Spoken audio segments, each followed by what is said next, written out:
do the, we don't have the notice of meeting on there. Do the notice of the meeting, this meeting in Washington County Board of Supervisors. Prior to this meeting, public notice was given by posting a copy of the agenda in the office of county clerk and emailing the agenda to the West Bend Daily News, which is the official newspaper. In addition, the agenda was emailed to CNI Newspaper, Express News, Kewaskum Statesman, the Milwaukee Journal Sentinel, WIBD, WMBZ Radio, and WTKM Radio. The above action is in conformity with the state of Wisconsin open meeting law. We'll stand, please, for a moment of silent prayer and then the pledge.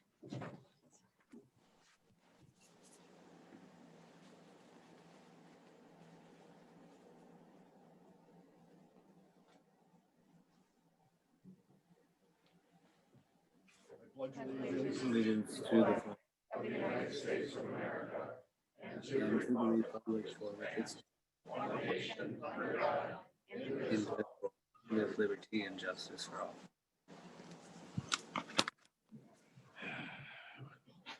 We have a quorum. Everyone is in attendance. Is Supervisor Smisek on video? We are all here. First order of business. I'd like to be able to move Resolution 7 and Resolution 19 commendations forward if there's no. Okay. We'll first read off a Resolution 19 commendation of Larry Bowden. Whereas Larry Bowden has contributed 24 years of loyal service to the citizens of Washington County, and whereas Larry Bowden has chosen to retire from his present position of laborer, operator, patrol person in the Highway Department, now therefore be it resolved that the Washington County Board of Supervisors pause in its deliberations to pay tribute and to commend Larry Bowden for his 24 years of meritorious service. Be it further resolved that on behalf of all citizens of Washington County, this body does herewith extend to him heartfelt thanks for his many accomplishments and successes. Be it further resolved that a copy of this resolution be forwarded to Larry Bowden as a token of appreciation on the part of this board.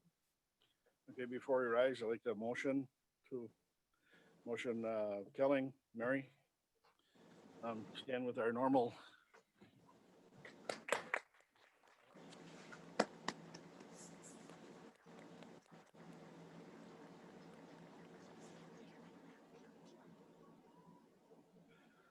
Okay, to entertain motion, Resolution 7, need a motion.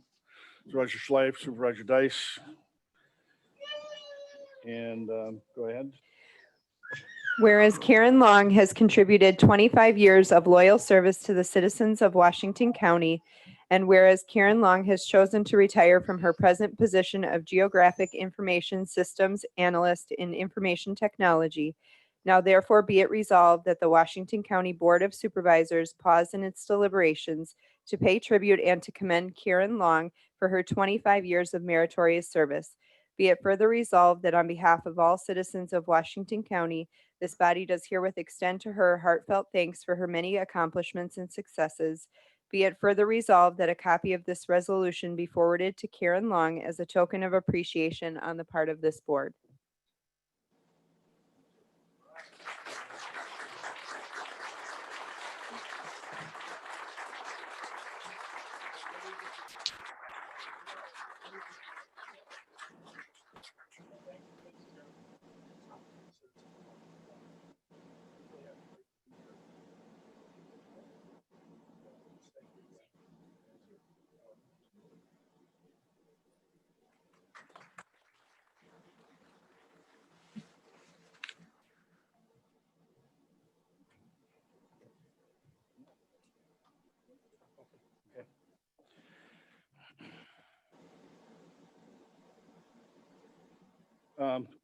We're also going to move the acknowledgement of Lieutenant Hope Demler, Sergeant Daniel Halpin, Deputy Brad Bouts, Deputy Joseph Connery, and Deputy Jonah Kidd. We'll bring Sheriff up for that presentation. And will the deputies all step to the front, please, so everybody can see front and center. These are pretty special people. Yeah. Gotcha.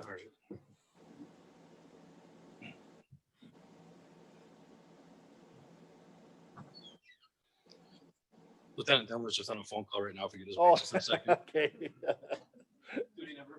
Yeah, duty calls.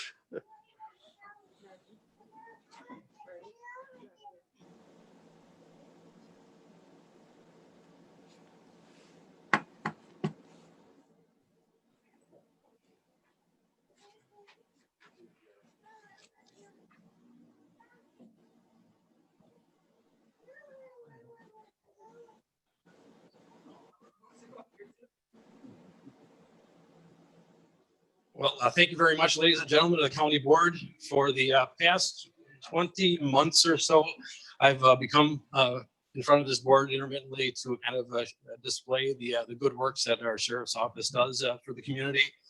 Some of the things range anything from bank robberies that we've arrested to major drug investigations to CPR saves of individuals.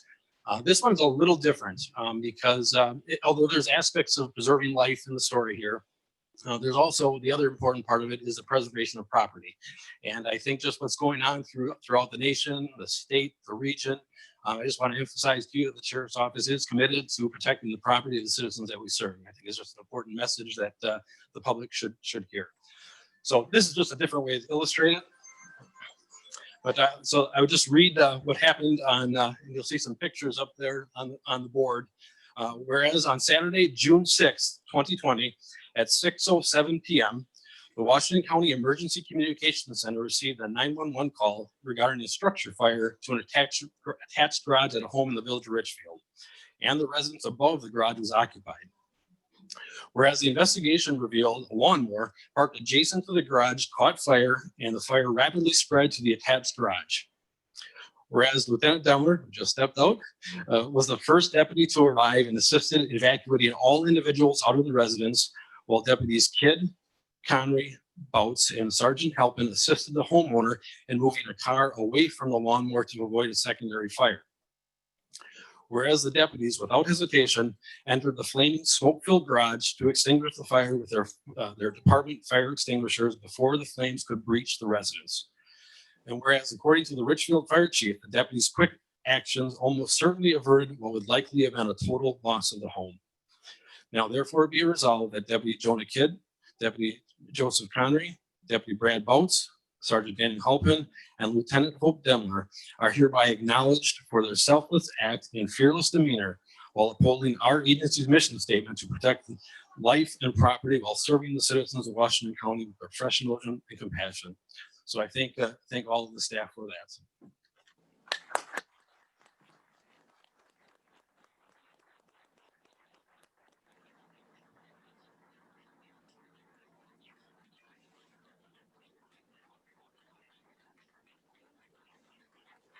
Guys, don't leave yet. Don't leave yet. Well, I would like to personally thank each one of these deputies, Washington County's finest. They're under a lot of fire, law enforcement, defund police. These people are there to help on any number of occasions. They're there to take bullets for other people. They are there to protect us and serve us in any manner they can. And I'm so appreciative of what you guys do. So thank you.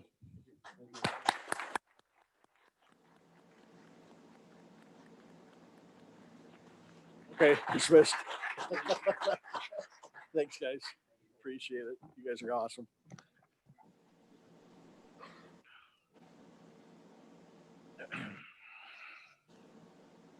Okay, action on appointment of District 22 County Board Supervisor. I'm going to give, we have two candidates that are here.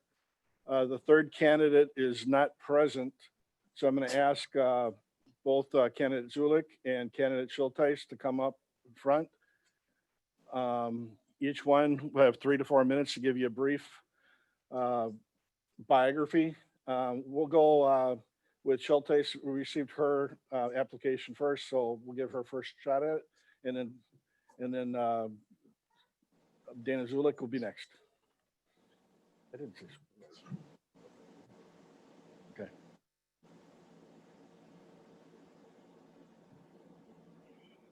Good evening.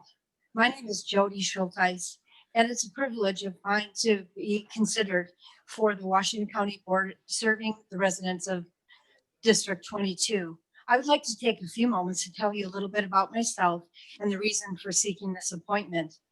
In his book, The 5 Levels of Leadership, John Maxwell asserts that good leadership isn't about advancing yourself, it's about advancing your team. For over 30 years of professional experience, it's been my joy to live out the servant leadership in roles ranging from social worker, church volunteer, to a leader in healthcare sales management. After many conversations and prayerful consideration, it is my hope to now serve the neighbors of Washington County and her residents. I believe that my work experience, my integrity, and my personal commitment to my neighbors will make me well suited to serve in this way. In recent years, Washington County has adopted a clear mission and vision. The mission is to act as trusted stewards of Washington County's future, providing innovative and cost-effective core public services. I would like to highlight my qualifications and experiences that align with this mission. As national sales director in the healthcare industry, I was responsible for achieving sales metrics and revenue targets. For example, I had a $31 million book of business while director of sales at Quad Diagnostics. However, at the same time, I was also responsible for coaching and mentoring my sales team. As a trusted steward of time, talents, and resources, my team and I consistently exceeded goals and expectations.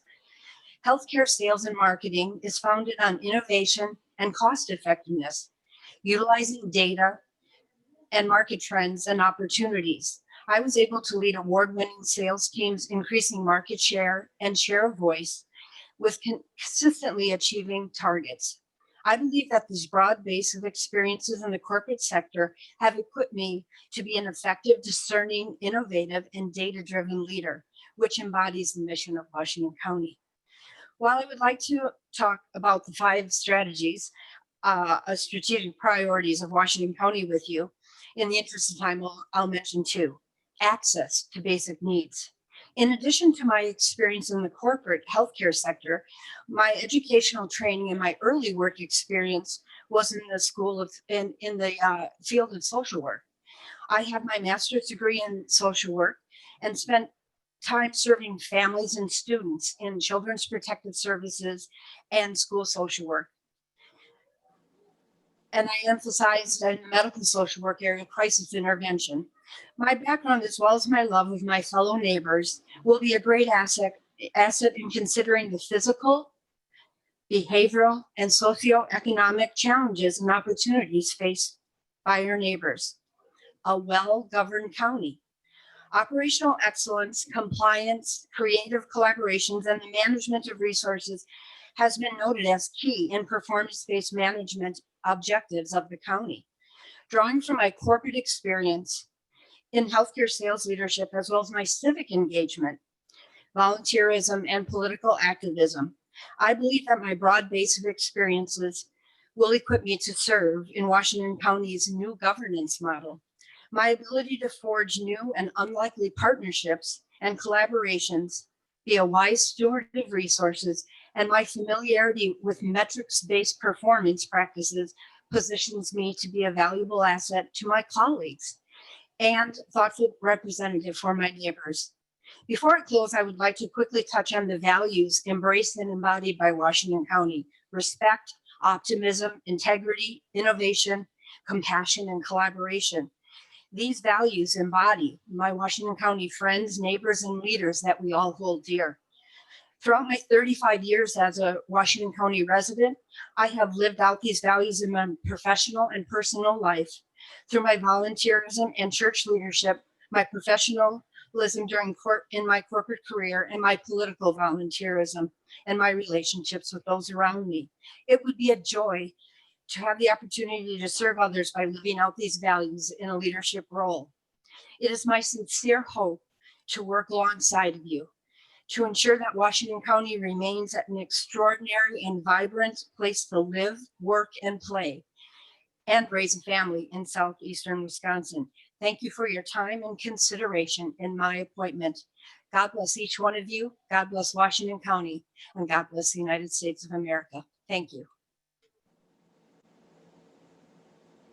Zulik, step forward. Thank you.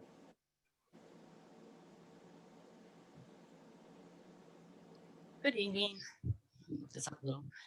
My name is Dana Zulik, and thank you for your consideration for District 22. I actually ran for this position in 2016, where in the primary election, I did beat out the incumbent, Dennis Myers, and then in the final election, I won both Germantown districts and then lost in the Richfield district to Rock Bradner, who has resigned. I'd like to tell you a little bit about myself. I'm a fourth-generation resident here in Washington County. I was born right here in West Bend. I moved away when I was 7, came back when I was 22. So I lived in Phoenix. I was in the military. I'm a combat veteran. I served in downtown Ramadi, Iraq, actually in 2005, where I received an accommodation medal, and it was an interesting experience, to say the least. After serving in Iraq, I came home and I was a recruiter stationed in West Bend. I was actually the top high school recruiter in the state of Wisconsin. I have an ability to talk to people and work with people. I like to have fun. So sometimes people don't take me seriously, but I have a huge passion for the values that I learned in the military. Those values are loyalty, duty, respect, selfless service, honor, integrity, personal courage. And I'm just going to go ahead and talk about the white elephant in the room. Okay. So as many of you may know, I was involved in a case with Richfield where I fought really hard to be able to operate my business called the Scenic Pit. We were successful. We spent about 5 years in litigation, the courts and the high courts. Judge Brian Hagedorn actually wrote the decision. And as a result of that tenacity and that hard work, I've been able to operate the business now. We're doing quite well. We received dirt from many of the different projects that are going on in the community, like in Germantown. We get a lot of dirt from the basements from like the different industrial parks. Amy Bell School, there's a pipeline in Milwaukee going in. So it's been really interesting to be able to be a part of being able to expand on our infrastructure. I did graduate from the University of Wisconsin-Milwaukee with a communications degree. I use my GI Bill for that. I'm a mom. I have a 9-year-old son and an 11-year-old daughter that attend Amy Bell School. The really cool thing is my grandfather attended that school in the 1930s. So it's kind of neat to see the generations go through. I think that my ability as a business owner, or what I've learned as a business owner and my experience in the military has basically given me the opportunity to have everything that I think the constituents in my district would need to basically represent them.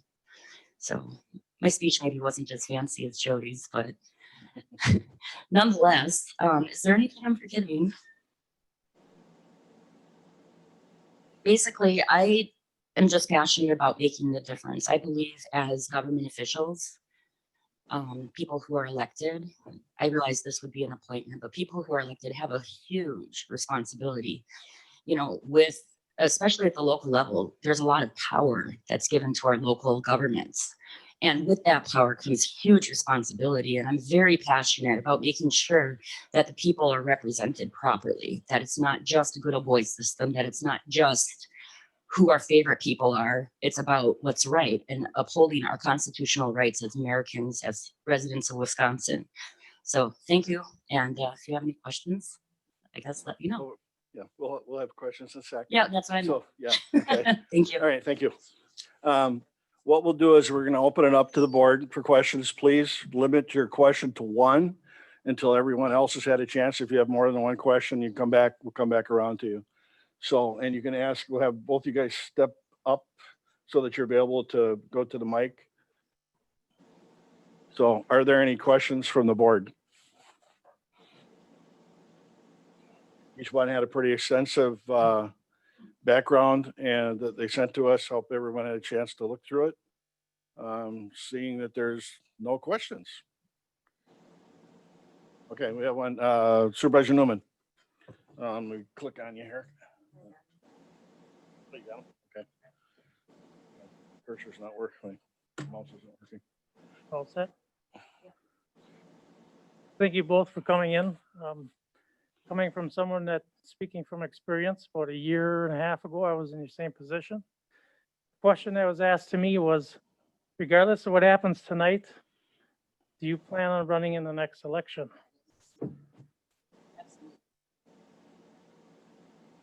Yes. Thank you. Any other questions from the board? Okay, before we do the vote, I want to thank both of you for coming and showing the interest. We have a third candidate. I discussed this with Attorney Stern. I don't know if that disqualifies that person for by not being here. It wasn't that executive to be vetted, and he is not at the meeting today. There's nothing in code that states that he would be disqualified. And did you want to speak to that at all? Okay. Okay. So I think you can still vote. That other candidate is Dennis Myers. So if you ladies want to have a seat, you don't have to keep standing up here. We'll go through with the voting process. You have a 10 piece of paper there, and you need to fill it out with the candidate of your choice. Supervisor Krebs, sorry. Did you have a question for the candidates? Go. This will be a simple majority. Okay, thank you.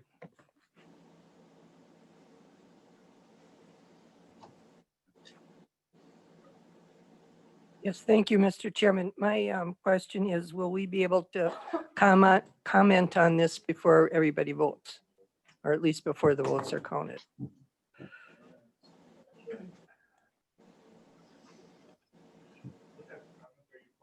I would like to tell the board who I would like to endorse for this position and why. All right. With all due respect to Mr. Myers and Ms. Zilke, I would endorse Ms. Schulteis to fill the District 22 seat. Based on her resume, she is a seasoned professional.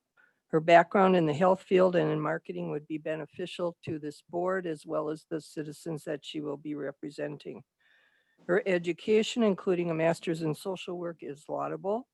I only see this as a benefit to the citizens of Washington County and to those who will live in District 22. In my opinion, her appointment to fill the vacancy will bring fresh ideas and thoughts to the board. Now, I was going to add that as an aside, she is a woman, which does not enter into her qualifications at all. But appointing her would go a long way to balancing the male to female membership on the board. I just had to get that out. As most know, I've always been a big proponent of women taking an active role in government. So I'm thrilled that we had 2 women even apply for this. That in itself is a great statement as far as I'm concerned. But again, I would ask for your vote for Ms. Schulteis. Thank you.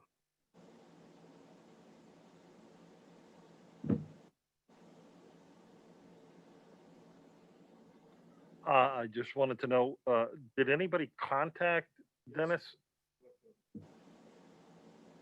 And he said he wouldn't be here? I'm sorry? Okay. Just wanted to know. And spelling of the both names, it's actually not on the document here. I don't have what I've looked at before. Or am I just not seeing it here?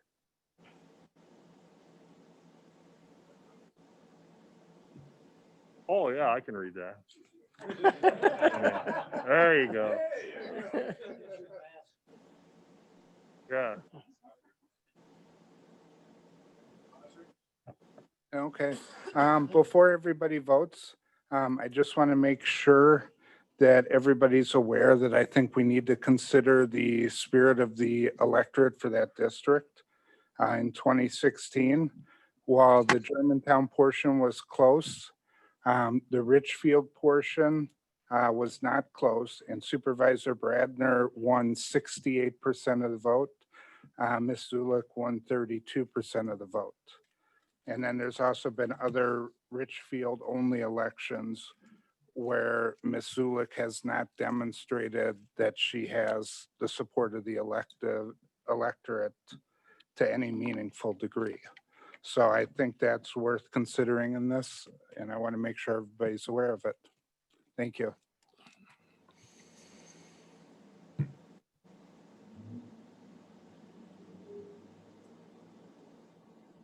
All due respect, for those of you who don't know, Mr. Myers was on the board a few years back. And again, he's, as far as experience goes, he knows how to, the game is played. And I know the rest of these people on there is beautiful. It's great that they want to be in there, but in all due respect, he was on the board before and has the experience. So thank you.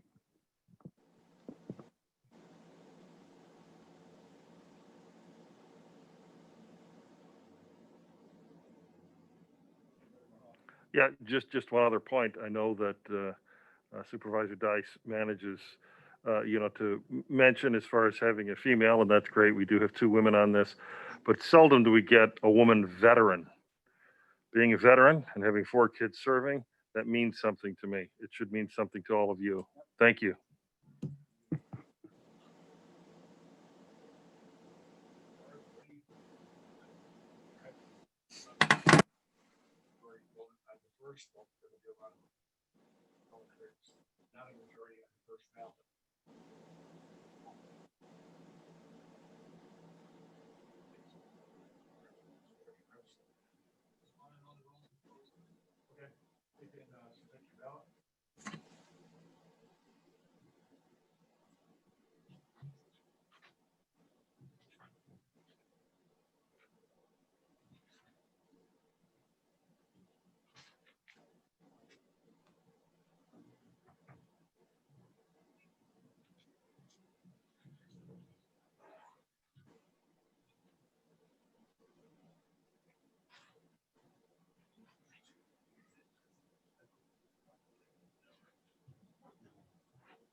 Jody? Jody? Dennis Myers? Dennis Myers? Jody Schulteis? Jody Schulteis? Jody Schulteis? Dennis Myers? Jody Schulteis? Dana Zulik? Jody Schulteis? Dana Zulik? Jody Schulteis?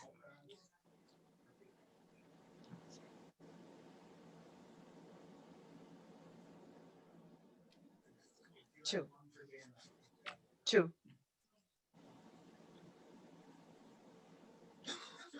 And 3 for Dennis. Okay. Jody Schulteis?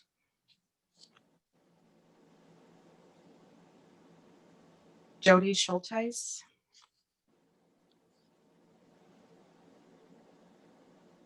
Dana Zulik? Dana Zulik?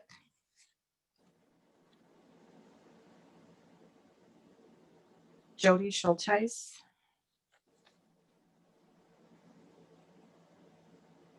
Jody Schulteis,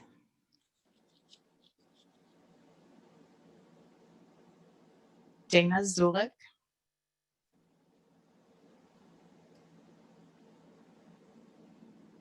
Jody Schulteis, Jody Schulteis,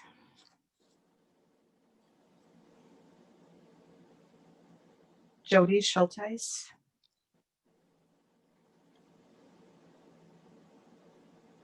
Jody Schulteis,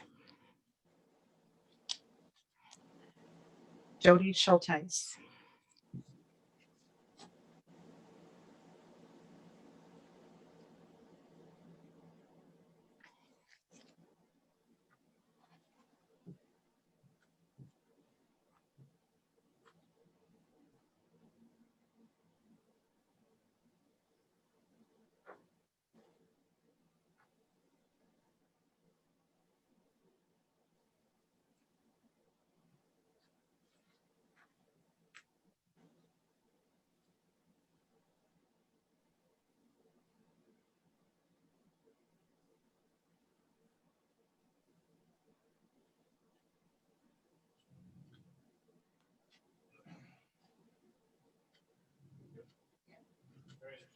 Jody Schulteis, he's 17, has already voted. Welcome aboard.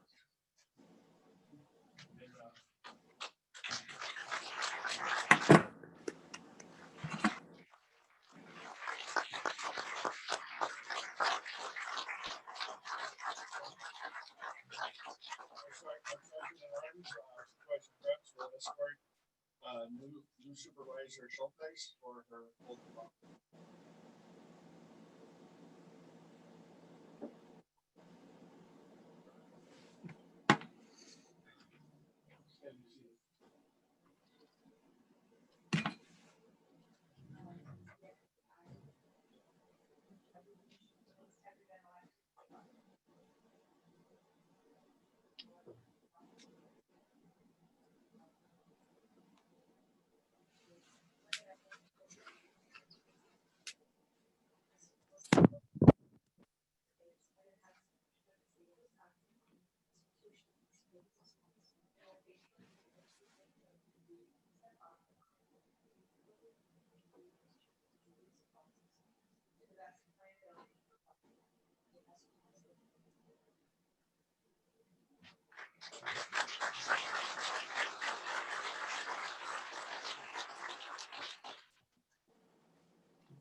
Now, the easy part is only one goes after.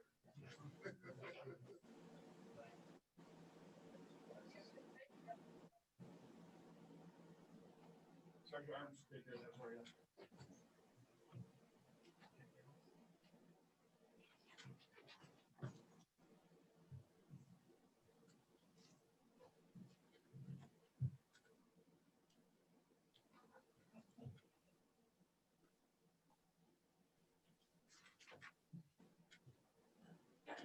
Okay.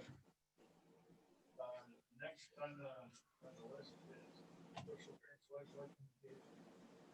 Trust.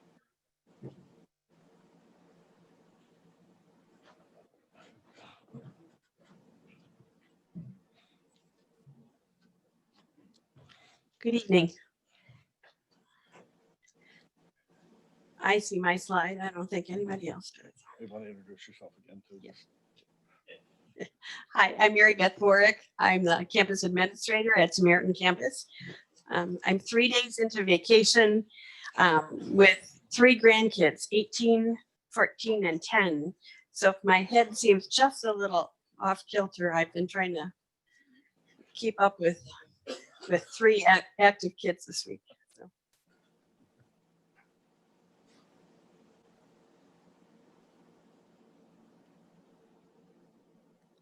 Is there something I need to do, Ashley, to get? I don't think so. If you want to start your presentation, like start the slideshow, maybe that'll get that We'll see if that works.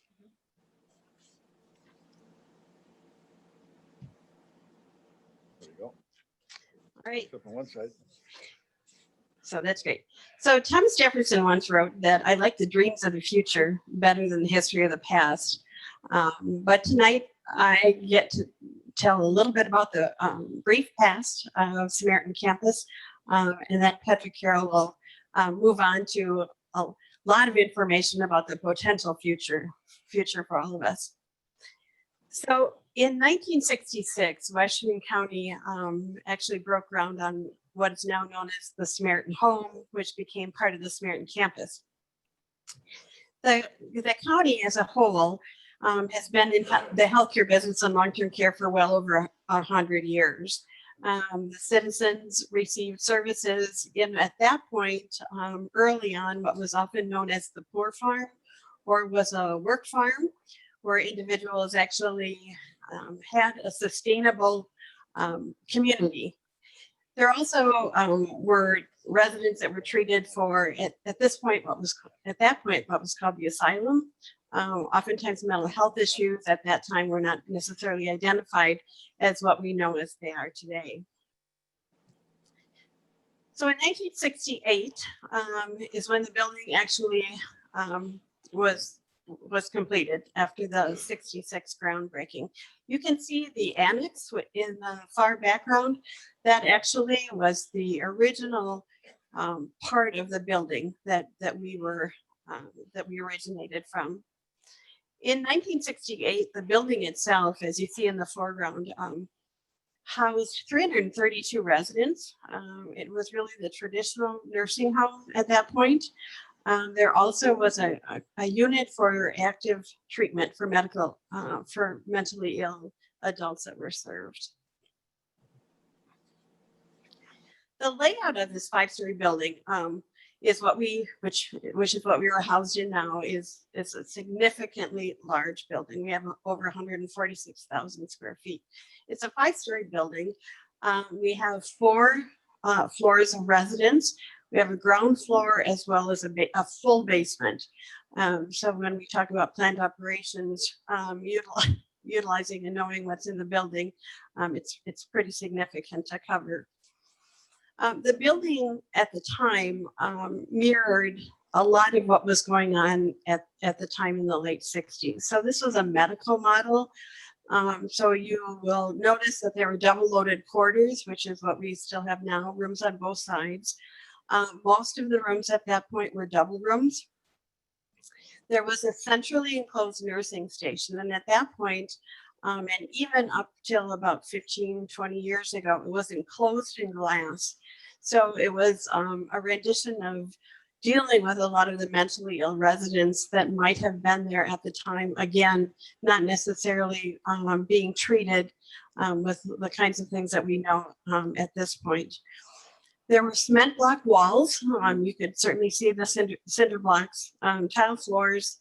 There's really minimal office space, and there's a large central dining room on each of the floors. Excuse me, on the ground floor. So at that point, all of the 332 residents needed to get in the elevators or the stairs, go down for their main meals three times a day. So that was a significant activity level for each of them. At that point, too, we were solely a nursing home, not Medicare certified, and again, provided really long-term care for individuals. At that point, again, there were not a lot of significant clinical needs that were served at the time. Those were predominantly served in the hospital setting, but we provided long-term residential care, assistance with activities of daily living. Oftentimes, people might have been bedbound at that time, and really serving those clinical needs. We even had a famous visitor at the time. It was kind of fun as we were going through the old pictures and found this picture of President Ronald Reagan at the time making a visit to our community. In July of 2009, we underwent a significant renovation remodel. So it was an $8.6 million remodel. And the purpose was really to upgrade and modernize the facility as a whole. The beds were reduced from 332 beds down to what we have now as far as 131 licensed skilled beds. We became Medicare certified at the time.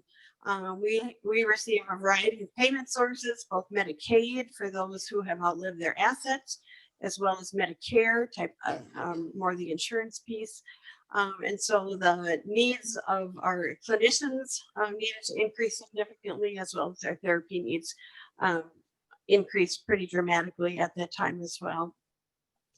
We currently have 119 private rooms. We're very fortunate when we look at how we're compared to other facilities across the state. We have 6 semi-suite or semi-double rooms. At this point, we have one married couple that lives in a double room, but the other ones are really held from a private perspective. And all of the individuals have private bathrooms. That is pretty highly unusual in some cases for buildings that were built back in the 60s. At that point, the renovation was done really to meet the market needs. And with the additional bed space that we had, first floor was converted to a community-based residential facility.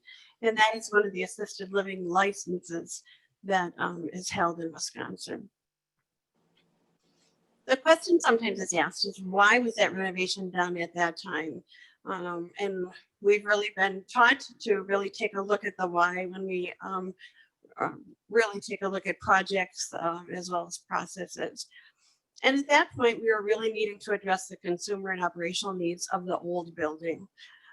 So again, double rooms, if you think of college age, it might have been okay at age 18 or 19 to share a double room and loft the beds.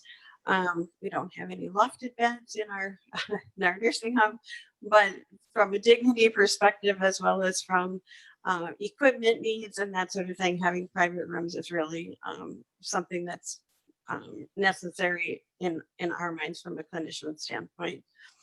There also were ongoing changes in the market, significant amount of regulatory and reimbursement changes, as well as workforce changes in technology. So the renovation was done at that time to try to keep up with some of those at that time. Currently, we have seen that the populations have changed pretty significantly over the years.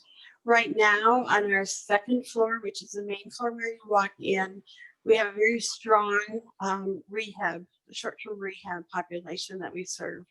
Generally, people are there for anywhere from 22 to 30 days, and then they're going back home. So they're coming from the hospital, needing therapy or needing to be rehabbed to build up their strength, and then they're going back home.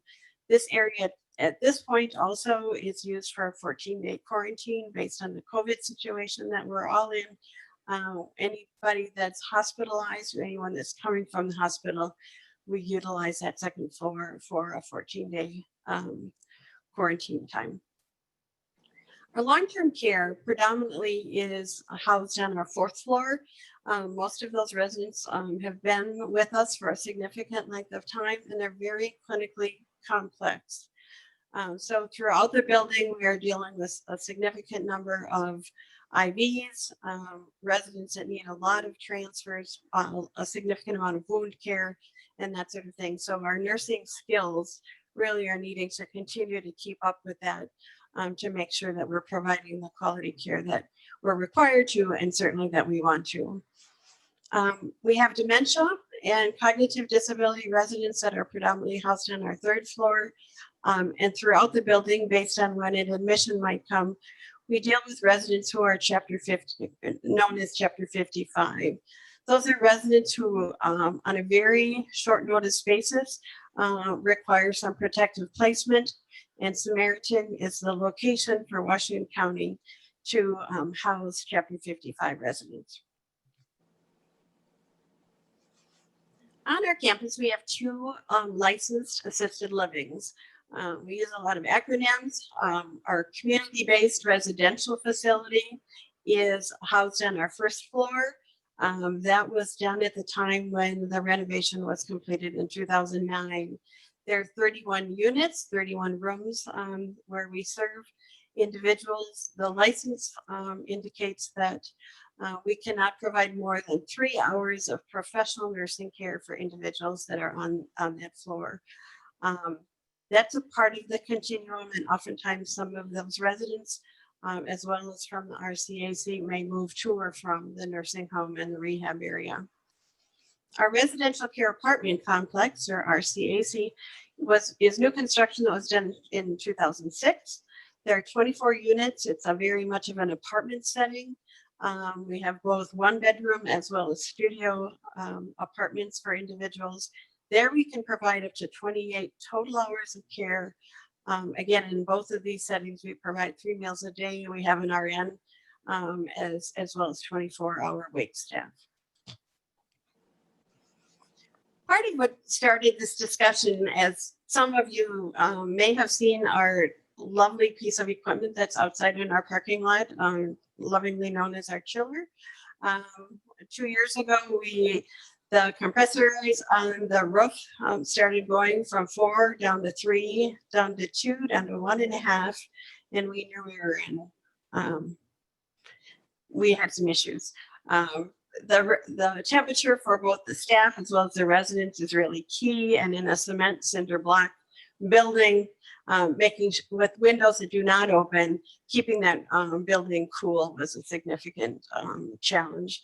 Our plant operations staff, along with the facility staff for the county, worked to get a rental chiller unit, which is on a flatbed outside our building.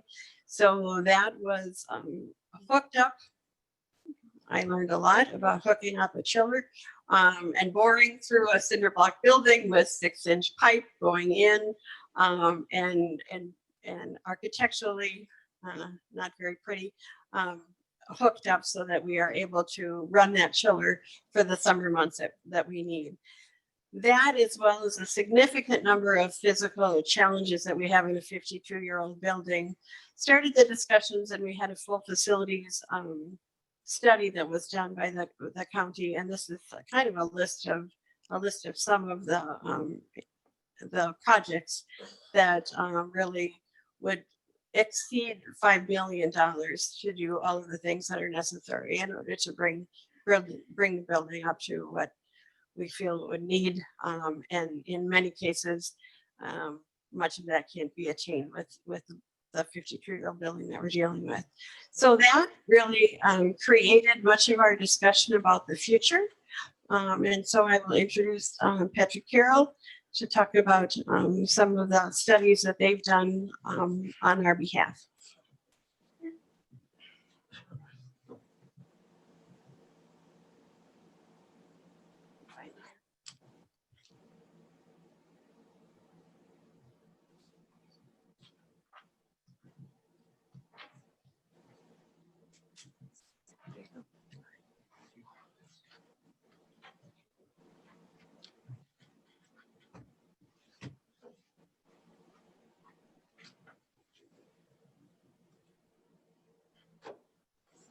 Well, good evening. I'm Patrick Carroll. I'm the manager in Whitley's Senior Living Consulting Practice. I've been working with healthcare organizations for approximately 13 years and have been working closely on your project. Here to kind of set the stage on the work that's been done thus far. It is more to talk about the status quo versus giving actual recommendations.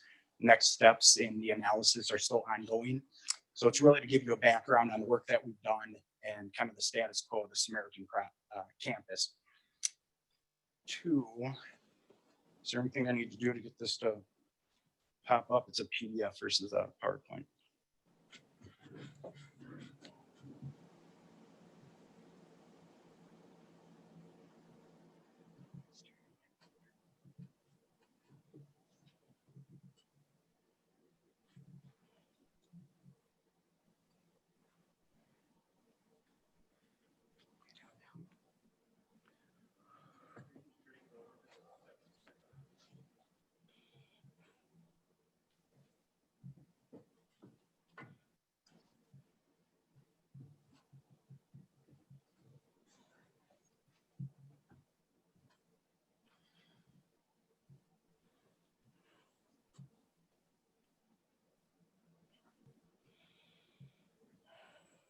All right.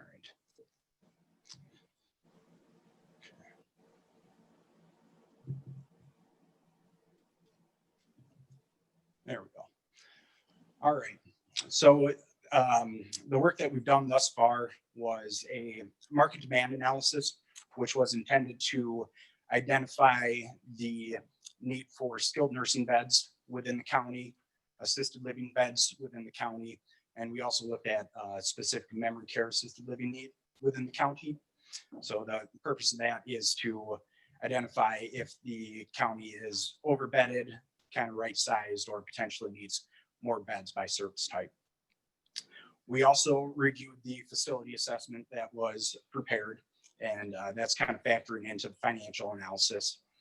Finally, we've prepared a status quo financial analysis that looked at the historic operations of the Samaritan campus as a whole and projected it forward for a 5-year period, assuming no changes to operations. What's the bottom line going to look like over the next 5-year period? So if things just continue to go on as is, how are you guys looking financially? What's in process is the financial model to assess the viability of any potential construction projects. So we're not making a recommendation on whether or not that makes sense tonight, but that's what we're working on to see what the bottom line would look like if you were to undertake any sort of construction project. Now, we did go through this presentation in detail with Health and Human Services before, so I'm going to move through it a little quickly. We did want you to have all the data. If there's something that we get to the end, you have some questions and you want me to bounce back to, we're happy to do that. But in the interest of time, I'm going to move through some of these slides fairly quickly.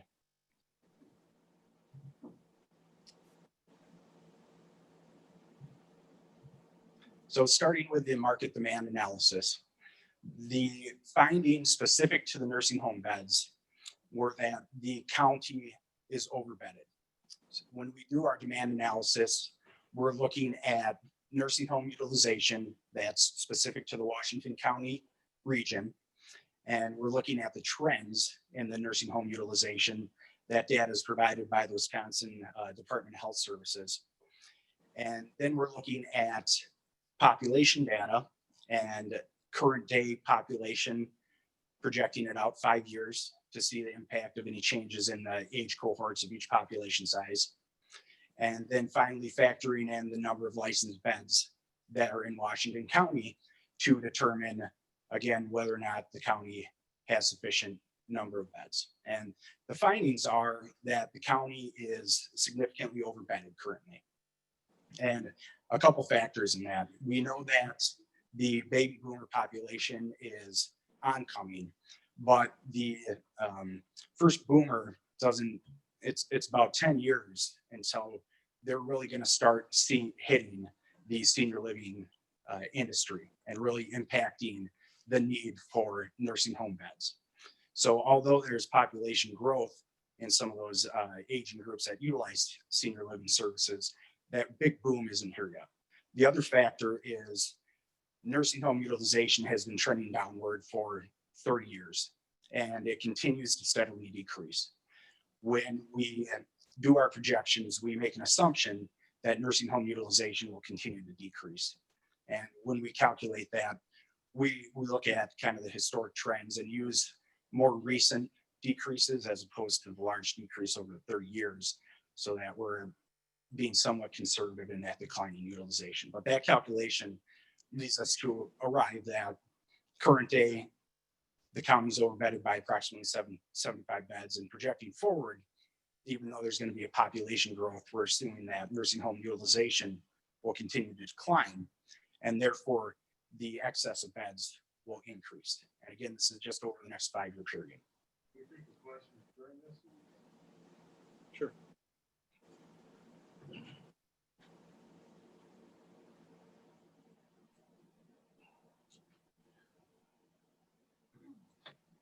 Go ahead. Thank you, Mr. Chairman. It's interesting because I've read through your report or the slides prior to this, and I'm curious as to what you're basing what you just said on. you're saying that, the baby boomers are coming. I mean, they're looking at 3.4 million per year, added to over 80, and then it's going to be 4.3 million a year after 2024 or whatever. It's all in here. So we have this incredibly increasing number, and of the Alzheimer's over what is it, 80 or 85 being prevalent in 47% of the cases that you have listed here, and you're telling me that you're going to need fewer nursing homes. Does that mean you're not lumping your nursing homes with memory care facilities? Are those two separate numbers? Because what you're saying flies in the face of logic when you're saying, well, we're just going to project that there are going to be fewer and fewer people in nursing homes. Based on what? Sure. So a couple things. Yes, the memory care population we're looking at in the assisted living setting versus the skilled bed setting. The other item is we are looking at just a 5-year period. So the baby boom population, it's not that significant increase. It's not hitting that 5-year period that we're looking at. To gather our demographic data, we utilize a national demographic firm, and they provide estimates of current day, and then they project it out 5 years. That's the data that we utilize. To project out further than that would require us to make our own assumptions to project the data. One, two would make us make assumptions about the continuing utilization in skilled nursing facilities. So when we look at the historic decline in utilization rates. In what area? I mean, you're standing right now ostensibly in the fastest aging county in the state. If you're using national numbers, how relevant is this to us? So we're using numbers provided by the state of Wisconsin that's specific by county, and we took an average of the Washington County region. So the nursing home utilization rates are specific to Wisconsin, Washington County, and the area. Okay, I'm just. I understand your point that it doesn't make sense because if you look out further, you have this big bubble of baby boomers. Oh yeah, but when I'm proudly ensconced in the middle of that bubble, so thank you very much. But when we're talking the next 5-year period, and you want to carry these market study findings forward to the financial analysis, and you want to look at the bottom line of the financials, you don't want to. We're not looking at the next 10 to 15 years. We're looking at what's the need over the next 5-year period and what's the financial impact of that. Does that help? Okay. Well, considering we're dealing with age, I guess I don't know how relevant just looking at 5 years is, but okay, thank you. All right. We got one other question.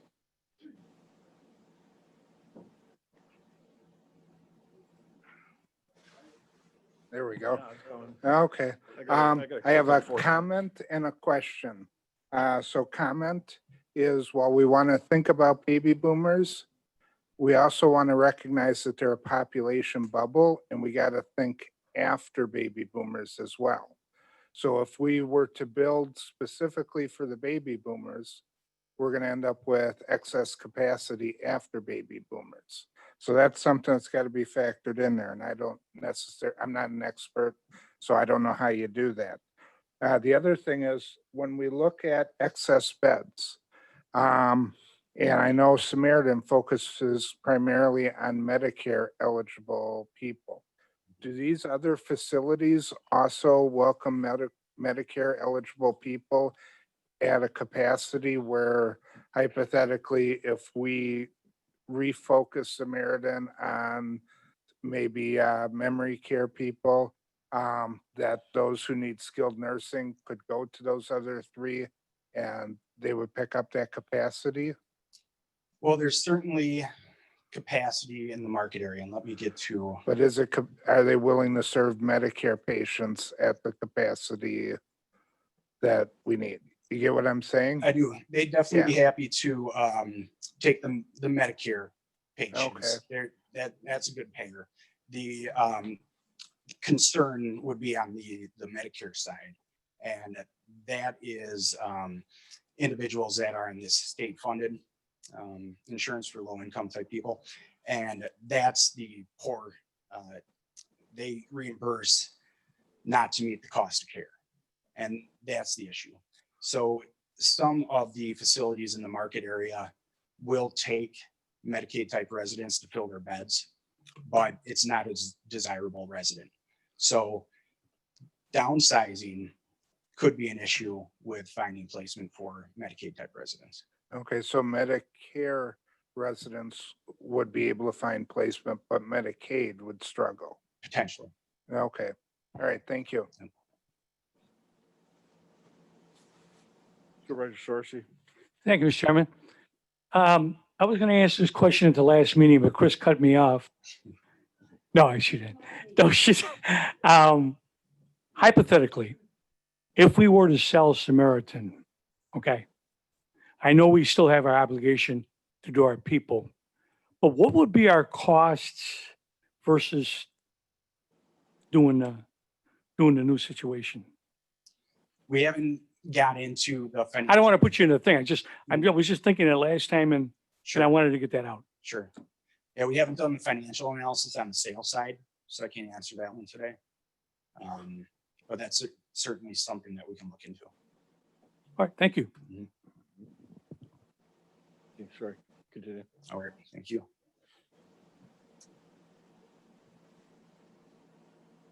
So this slide, we kind of got into the discussion, but this summarizes the actual calculation that we do to assess nursing home bed demand. We look at it by age cohort. We look at nursing home utilization by age cohort. And then we look at it with two different scenarios. We look at it in primary market area scenario, which we defined as the 2 West Bend zip codes. That's kind of informational. It shows you how many beds the West Bend area can support, given that historically approximately 60% of your residents, Samaritan residents, have originated from West Bend. But the more important item is looking at Washington County as a whole. And that bottom line that's labeled estimated over under capacity is where we get to that 75 and 121 beds of over capacity. What supports that is the number of actual open beds in the market today, which at the time of the study was 80 open beds in the market area. So that supports the calculation.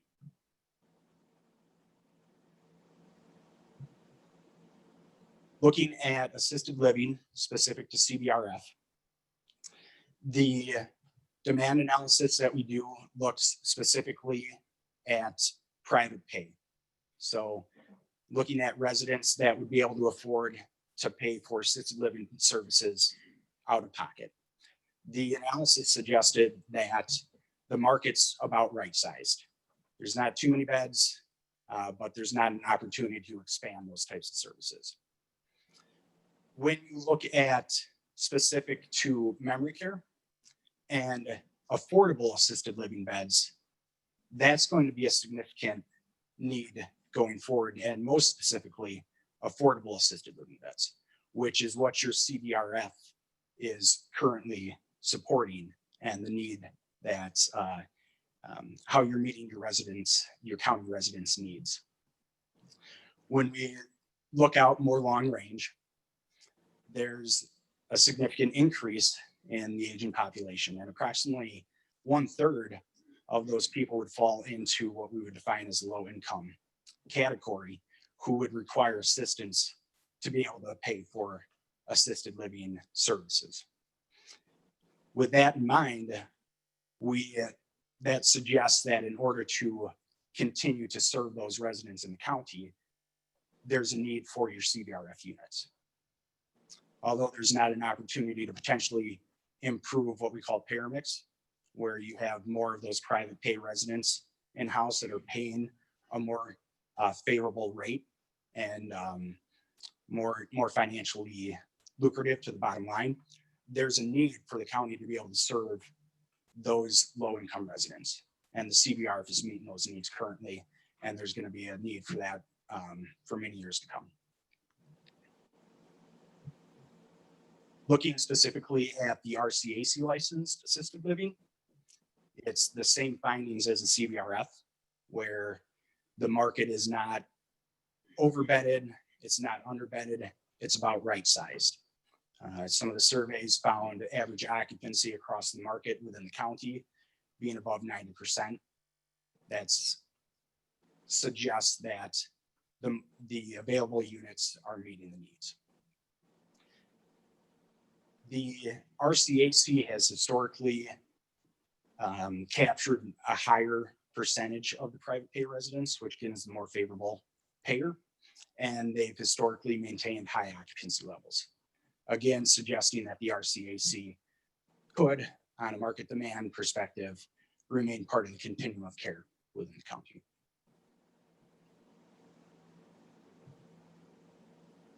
So this kind of summarizes the recommendations that we covered. You could consider downsizing the nursing home just based on the 5-year demand. The CBRF and RCAC should remain part of the continuum. And one other factor that we'll get in here shortly is potential staffing shortages that would support potentially considering downsizing the nursing home. As part of the demand analysis, I'm going to flip through this pretty quickly unless there's questions. We identify all the providers, the licensed providers in the county, and we look at, again, the nursing home and assisted living providers. We have summary tables as to number of beds and occupancy levels and the names of the different providers in the area. This is a summary of the average daily census and occupancy levels for not only skilled providers in the county, but some within the region as well, informational type item. This is a listing of the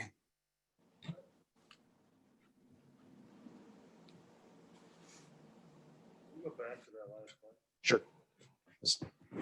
Thank you. Now you've got, okay, percent of occupancy, I can see you got 0.67. I'm just not understanding, if you add across there, what are we looking at? 69.9%. Let's take the top one. Cedar Lake Health, Medicaid, Family Care Hospice. What is that number referring to? It's not a percentage. Correct. So each column, Medicaid, Medicare, private, and insurance, that's the number of individuals that were in-house in 2018 on average by payer type. So it's 69.9%. No, it's 69. Or 69.9 people. So I Correct. could just be one of those 0.9 people. I wouldn't mind that actually. That I'd like to shave off some. So that's because you're an average, you're not using whole numbers. You're not rounding. You're literally using a number to the 10th. So yeah, so we're looking at the average daily census.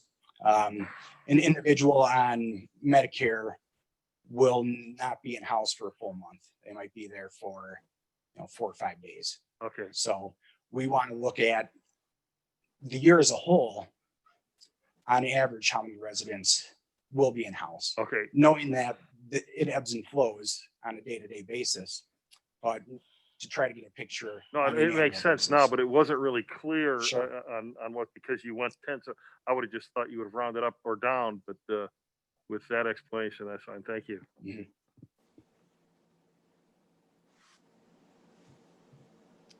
All right. This is a summary of the assisted living providers in the county that are licensed as CBRF. Surveys that we conducted suggested that on average, these facilities were 95% full. This is a summary of the assisted living providers in the county licensed as RCAC.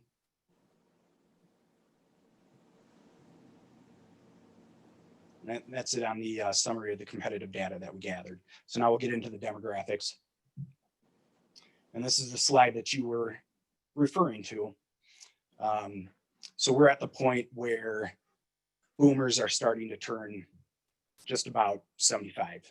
And a significant number, this is a national slide, as you pointed out, a significant number of boomers will turn 75 each year. The reason this really isn't impacting the demand analysis over the next 5 years is the average age of a resident in an assisted living facility is approximately 86. In a memory care assisted living facility, it's approximately 84. I believe in a nursing home, it's maybe 82. But the point is, average age of the people that are in senior living services is 80 plus, close to 85. So when you look at it that way, you're 10 years down the road before these populations really start significantly impacting the senior living industry. These are the population projections specific to the county. We look at, again, the 5-year projection for individuals aged 75 and older and 85 and older. And I'd actually direct you down below that line to the group aged 75 to 84. And you can see the projected growth over this 5-year period for that age cohort.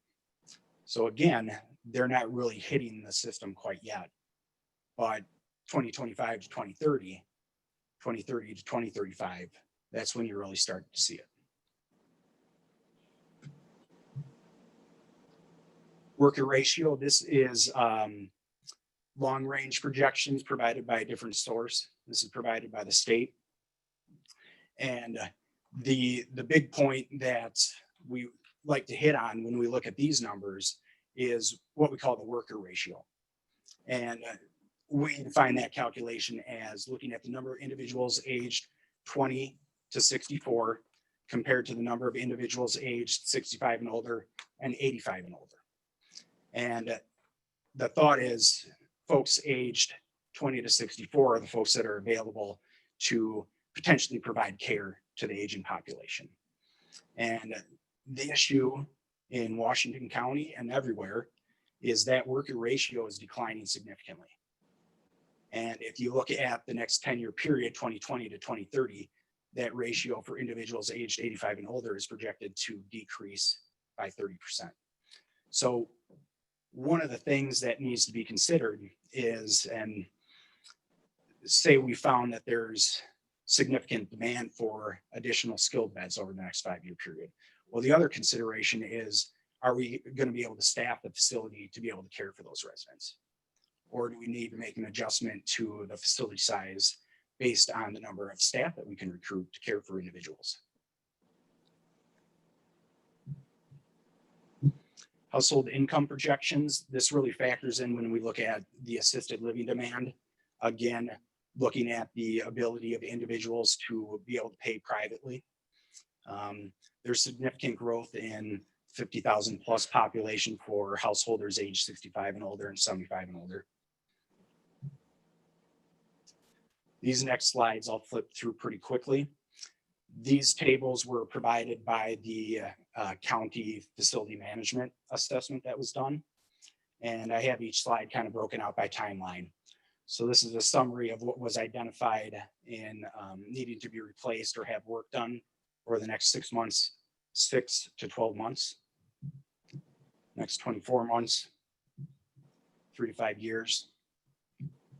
And then over the next 5 years, you're looking at approximately a $5 million price tag.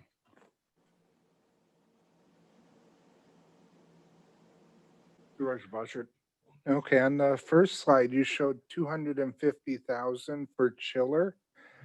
Now, I don't remember the cost of the chiller unit. Is that just the rental of the unit, or is that the replacement of the rooftop air conditioning unit? So I'm not familiar with this data. We didn't do the assessment. The reason I've included it in the report is, again, background data and reminder for you, Okay. and because it affects the financial analysis. Do we have somebody here who is familiar with that? It is a replacement. That is the cost of replacing the rooftop units?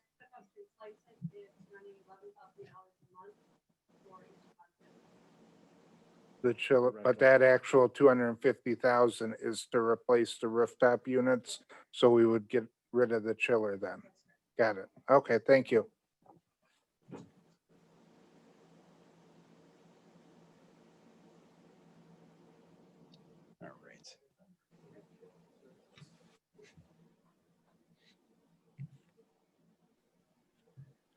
So now getting into the status quo financial model. And again, this model was done to look at the bottom line if there are no changes to operations. So we looked at historic data for the Samaritan campus, looked at historic trends, historic increases in expenses, historic increases in revenues, wage rate increases, and built out this model based on how Samaritan has traditionally operated and assuming no changes, no implementation of any changes.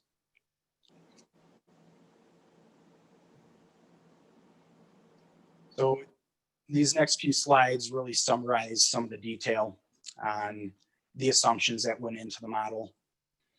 I won't spend a ton of time on this. Unless there's questions, I do want to point out that the model does not include any county tax levy funds. There's one other item that we want to make sure that we're calling out. Governmental nursing homes receive what are referred to as supplemental payments. And this is an additional payment related to Medicaid that's specific to governmental nursing homes.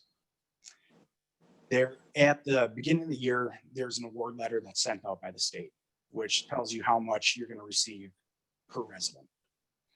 In fiscal year 19, towards the end of the year, the state had a surplus in that fund, and therefore awarded an additional $700,000 to Samaritan on top of what was planned to be delivered.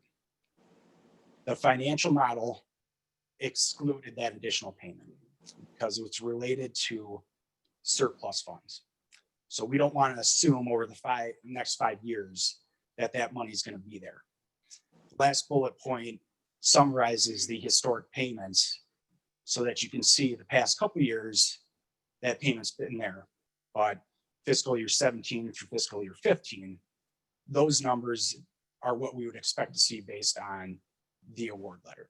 So we want to be clear that if you're looking at 2019 actual and then looking at our projections, 2019 actual has an extra 700,000 on there that we did not assume over the 5-year period.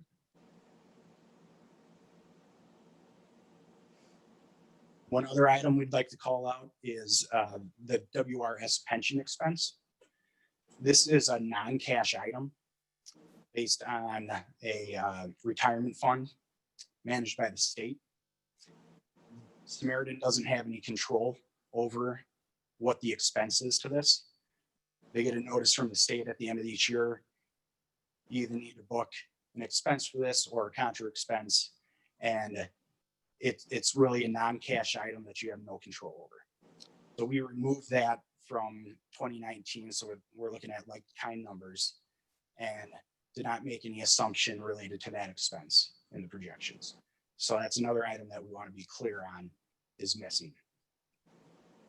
Not missing, but not included. So here's a lot of numbers for you.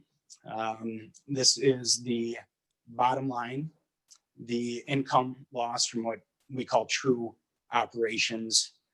We're just above, we're removing that WRS adjustment expense. Really gives you what you're looking at going forward, assuming status quo operations for the next 5 years. And then below that, we do have a little bit of a cash flow that adds back depreciation, provision for bad debts, but then the debt service, principal debt service payment.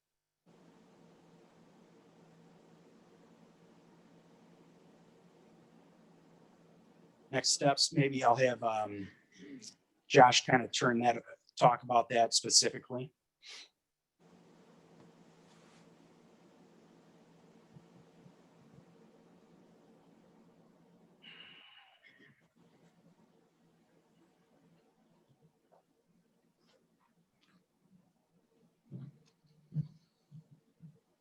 Thank you. So next steps for this process, you may recall from my campaign, I talked about really doing a focus on the people initiative for this specific project. This was one of the major things that came up over and over. And we still intend to do that. Our hope, as discussed at the Human Services Board, is to have a task force assigned that'll actually go into some more of the detail of the presentation that you just saw, as well as have direct access to our staff and experts in the industry across both the state of Wisconsin and folks who are known across the country as well. And really try to analyze what their thoughts and recommendations are. Ultimately, what we hope is that here in the last part of August and into the early part of September, that group will start meeting and discussing. I'm hopeful that somewhere between 3 and 6 meetings, they can be done with their work, come to the Human Services Board, hopefully with a recommendation somewhere around or shortly after the budget season, so November or December, and ultimately coming back to this body in the month of January or February. So having a recommendation from that task force to Human Services Committee and ultimately to yourselves. What you notice, hopefully, by seeing the presentation is that we're looking really only at 2 options, which you might recall from as long as a year ago, is we thought we may have as many as 4 different options, including some significant expenditures if we were to remodel. Basically, what you see is just from an analysis of current dollars, the cost of remodeling will never be earned back. What this option does is it allows us to stay in the business. As was mentioned, it's a 5-year projection. Going out farther than that, there are just too many variables, including does Medicaid and Medicare exist? And so looking really over the course of the next 5 years, do we stay in the business? Do we continue to be flexible enough that we can provide service going forward? Or do we get out of the business altogether? And so really, those become the 2 alternatives that this body is going to be asked to contemplate ultimately through the task force and Human Services Committee.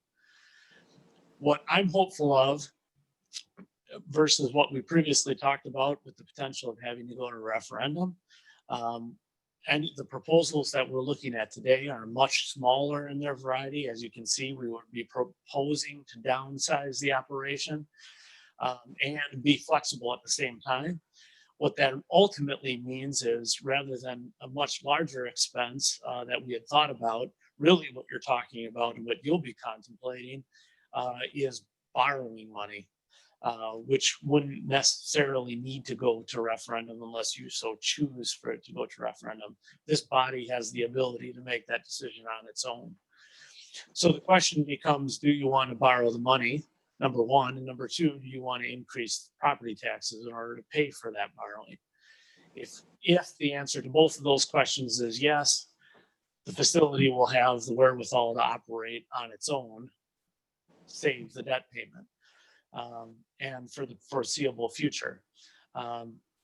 Then at some point in time, 10 years down the road, some future board can make determinations as the baby boom population goes through the waves that we're just talking about, whether or not additions need to be added or whether we get out of the business at that time, whatever the case might be.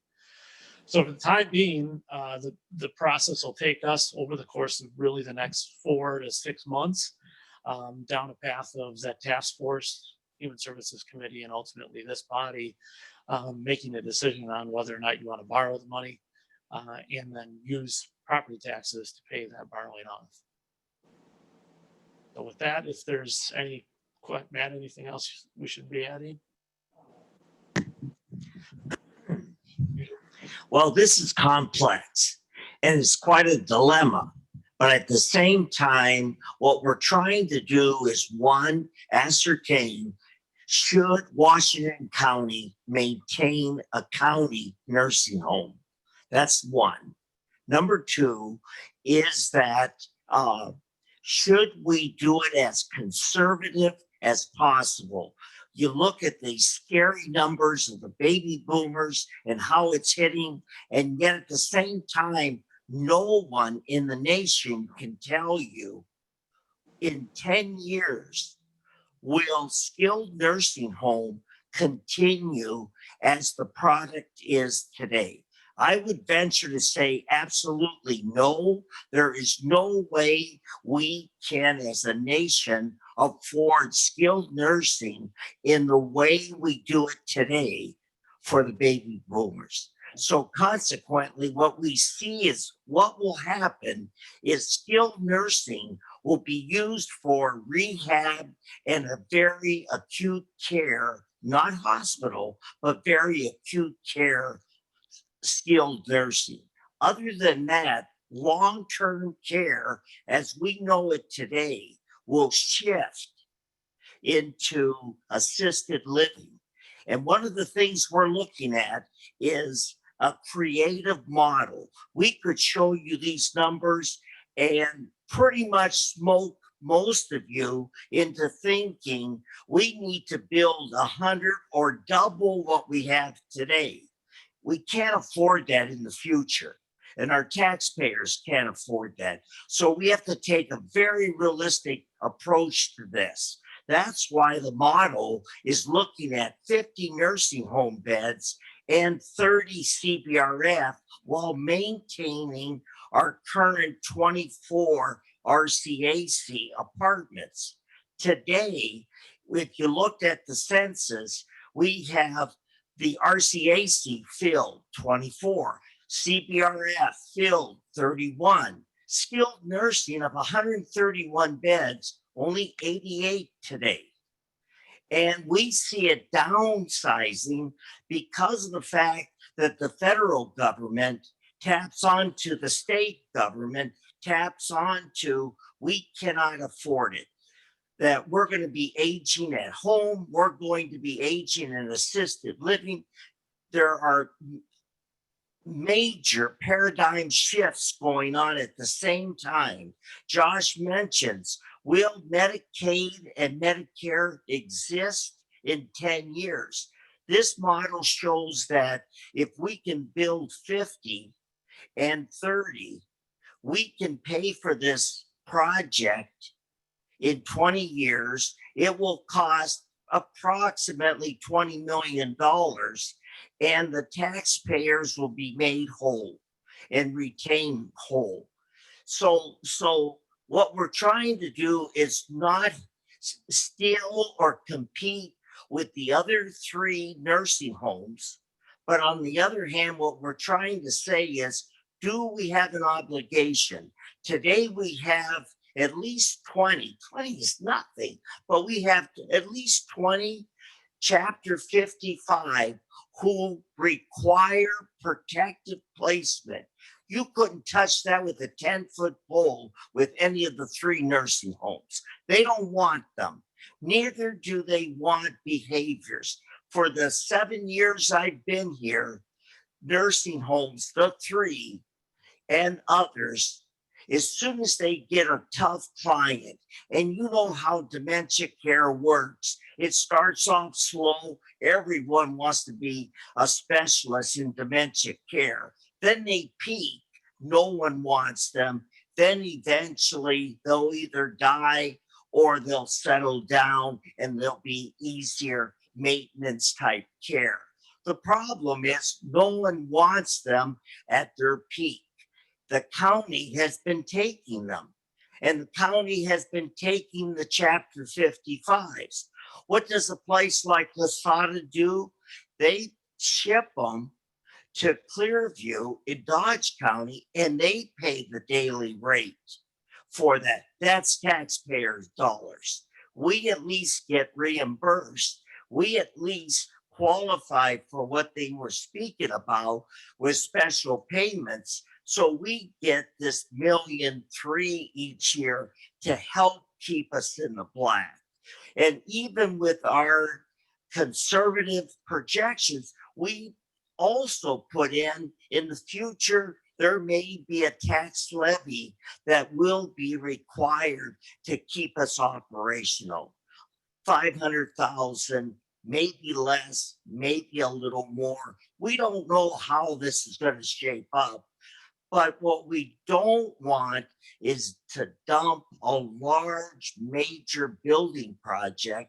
And on the other hand, what we think is that we're obligated not by law, but we're obligated for our citizens of Washington County to take care of the seniors that no one wants. We don't want to ship them out to Adams County or something.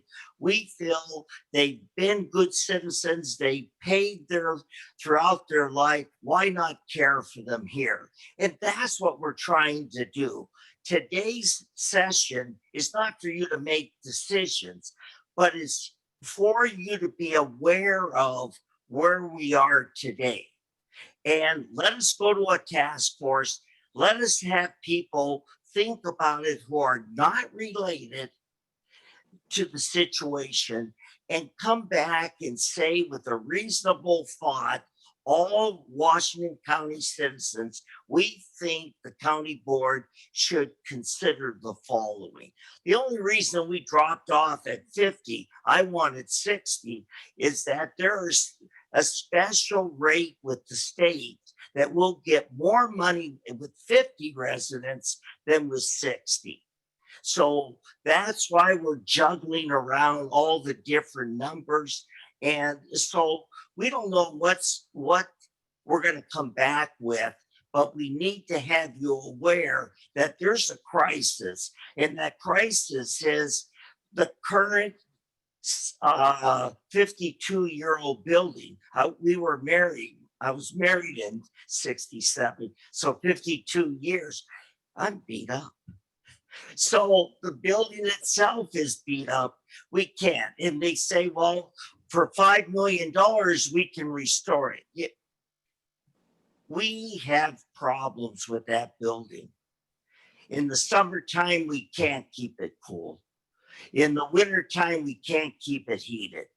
It's an old building. It's time to retire it. It's time to step up. And that's what I see.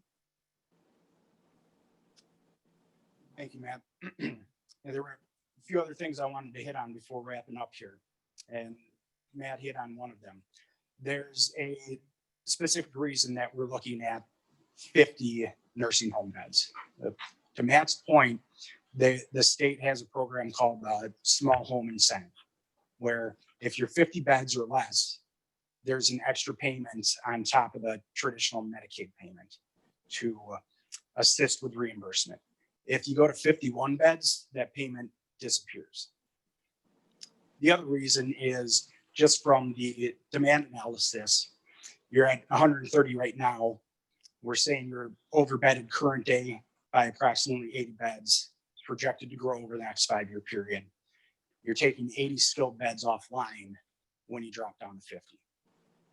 And finally, when we're looking at the 50-bed nursing home and 30-bed CVRF, what we've been talking with Matt and Josh about is when and if you engage an architect, those drawings need to be put together so that some of the 50-bed nursing homes, or nursing home units, could be potentially converted to CVRF down the road. Or the 30-bed CVRF units could potentially be converted to nursing home down the road.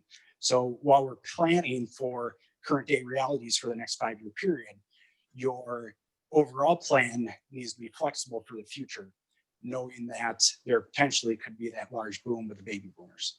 So that 30-bed CVRF should be designed with the ability to flip that to skilled nursing if need be. And likewise, on the other side, potentially flip skilled beds to CVRF. And then finally, when you do your facility layout, have space for a potential another construction project 10 to 15 years down the road. So we're planning for current day, but trying to set it up where we're looking long-term as well. With that, I'll stick around for any questions. Otherwise, that wraps it up for me. Supervisor Krebs. Thank you, Mr. Chairman. Never in my time have I heard senior housing spoken in such business terms. So it's kind of shocking, but refreshing at the same time. I'm not honestly sure how to take it at this point because it is a lot of information to take on. With that, I don't have a lot of knowledge of the Samaritan Center or senior housing. So this is a great first step of educating this board, and I really do appreciate that. Second, I think I need a cheat sheet on my desk of all these abbreviations because I honestly couldn't tell you the difference between them at this point still. They're all the same. But one thing I wanted Josh to touch on was a year ago, we were at 4 options. Could you remind this board what those options were? And then also how the path has led us down to apparently 2 options at this point.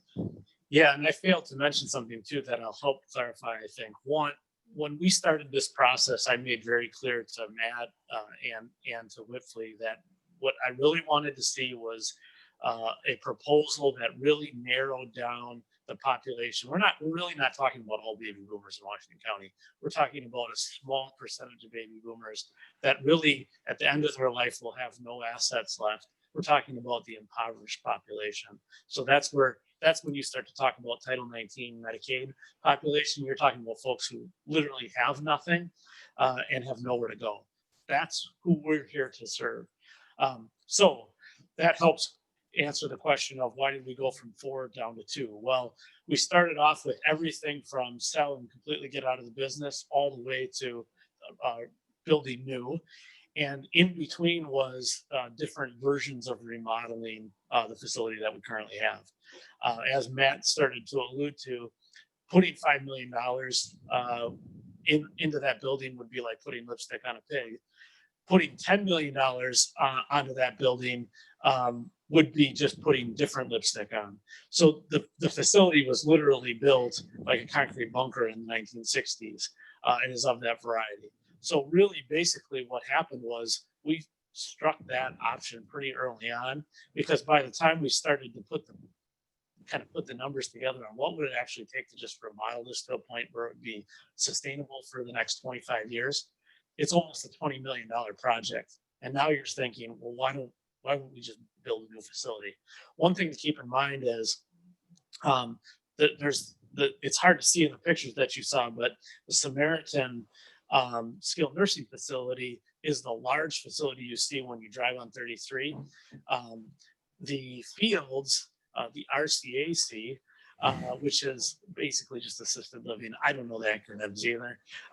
But the RCAC, which is the assisted living part that Matt was talking about, is a wing off the southeast.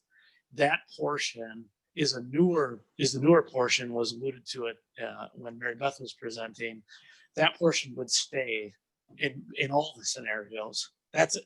Think of basically when you hear RCAC, just think it actually makes money. The skilled nursing facility is a big loser, and CBRF is kind of somewhere in the middle. But the RCAC will stay. So it's more like apartment kind of living. So ultimately, we went from those 4 down to these 2 for those reasons. And it helped to get us away from the necessity of going to a referendum. Okay. Thank you very much. I appreciate it. One last question would be the task force that you're talking about setting up. What kind of demographics would you look for having representation on that, either geographically or by age or, all walks of life, I guess? Yeah, so a number of things. One, geographically is important. We've run into that issue a couple of times, and so we're actually right now trying to work through making sure it's not too West Bend centric. One of the interesting things about being on the campaign trail is people in the far southern part of the county really have no idea that Samaritan exists. And when I ask questions about it, Germantown supervisors are shaking their heads. They don't even know what is the Samaritan? What actually they usually say, what is the Good Samaritan? So I think geographic diversity is good. People who have some knowledge of healthcare is good, and we're looking for people who have experience either themselves, probably with parents or grandparents who are in skilled nursing. That doesn't necessarily have to be Samaritan. Ideally, I suppose it would be. And then people who have nothing to do with it at all, who have no clue how nursing homes work and know nothing except that we have one, or maybe they don't even know that. So kind of more along the business perspective. So all sides of that, ideally both people who think a little bit more liberally and people who think a little bit more conservatively, but I really want to try to get all of those different segments. So it's going to take some work. Real quickly, Supervisor Bossert. Yep, I'll be quick. I've heard loud and clear from the residents in my district that they want to keep the Samaritan in some capacity. So the idea of closing up shop is, in my mind, not an option. So based on that, we need to do this. One thing, and I'm going to back into this. I was at a meeting related to school board buildings, and they talked about efficiency of building school board or building schools. And they said the ratio you look for that's optimum is 100 square feet per student. If you're building less than that, there's going to be negatives related to learning outcomes. But if you go too far above that, it's wasted space. So obviously skilled nursing facilities are not schools, but I just kind of ran the numbers for when they originally opened with a capacity of 332, and they were at 440 square feet per resident. And where they're at now with 162 resident capacity, they're at about 900 square feet per resident. Is there some type of optimum that you look for in this business that's efficient for having proper outcomes and that's not excessive? That'd be a good one to ask the architects. From a consumer demand perspective, you're looking for private rooms, private bathrooms that aren't tiny. But as far as specifics, I can tell you cost per unit, but not ideal square footage per resident. Okay.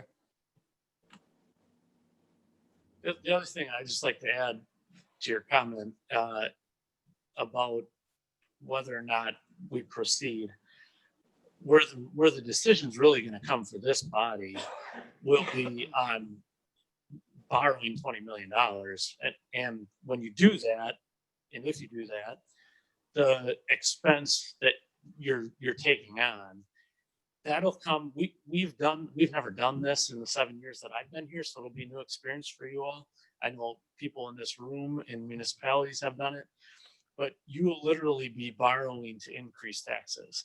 So when you ultimately get to the point, and it will be a decision, I mean, basically that becomes the only decision point if this board votes no. And remember, it's a 3/4 vote.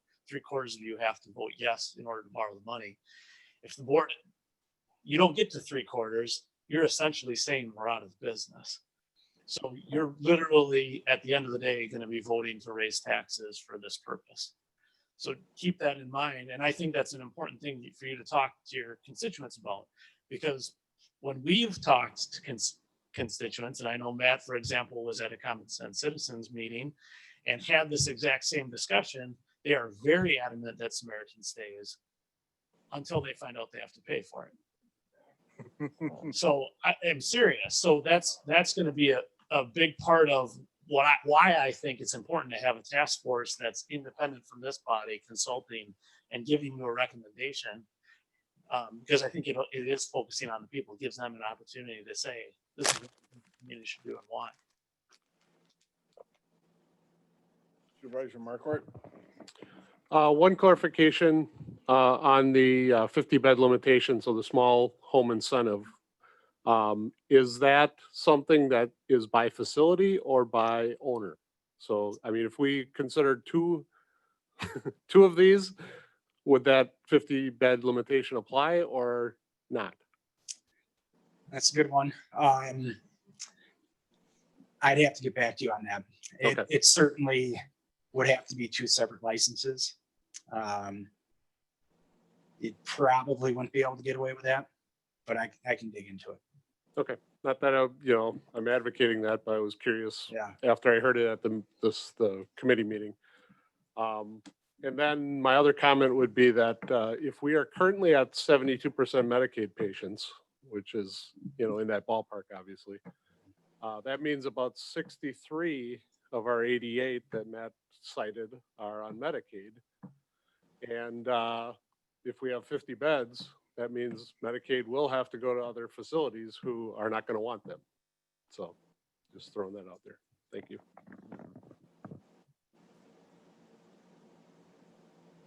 We'll go Supervisor Conrath first. Supervisor Conrath? Yes, just regarding constituents supporting this or not. When I was on the campaign trail, I brought this up right away and I shared this too at the Health and Human Services meeting of which I sit. But when I was on the campaign trail, I spoke to my constituents right away. It raised that this was, a major reason too why I accepted that tap on the shoulder to run, and shared with them that this might be raising taxes. And I'm the town of Polk and a small part of the town of Jackson. And every individual did say that they supported sustaining Samaritan, even if it meant raising our taxes. Of course, we didn't go into the details of how much or anything, but so I will be, hoping to, support sustaining it, but fiscally responsibly, like Josh has stated, with this maybe 50, 30, 24 bed idea, which seems, conservative, but yet meeting our needs. Supervisor Krebs? Thank you. Two other quick points I thought of. Josh, can you touch on, do other departments use the Samaritan building? I'm thinking of the medical examiner.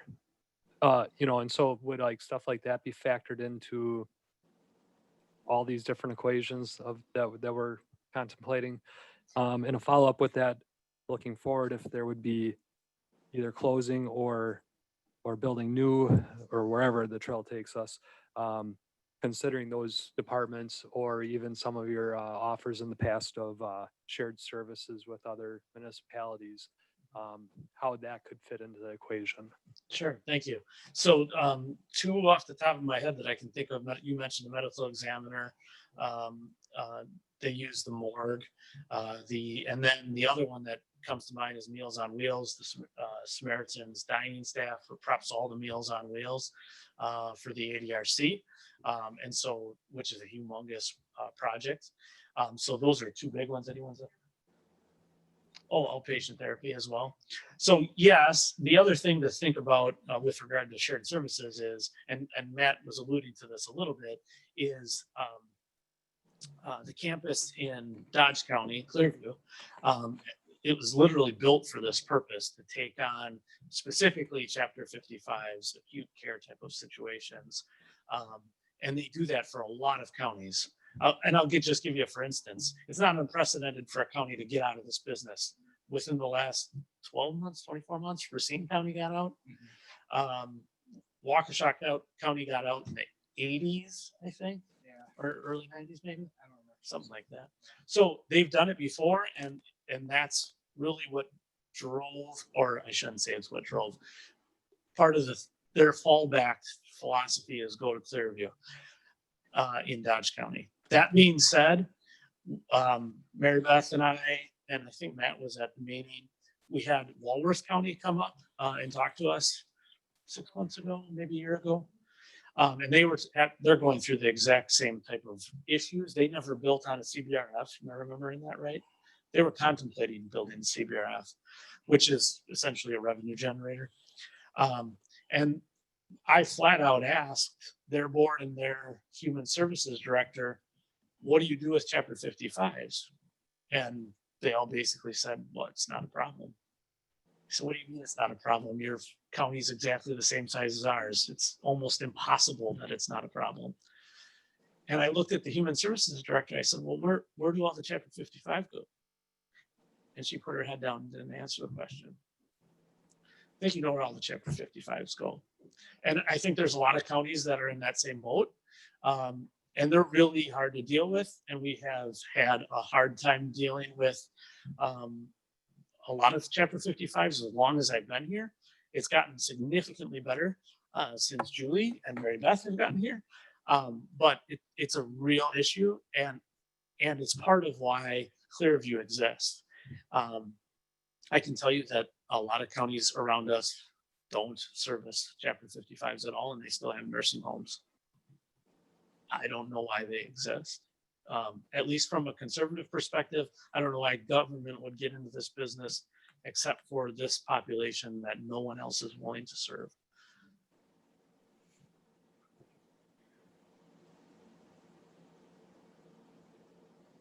Supervisor Sarcy. Want to break? Yeah. We're going to take a quick 5-minute break. Thank you for your presentation. Thank you. Thank you very much. Appreciate it. Yeah, you too. I know.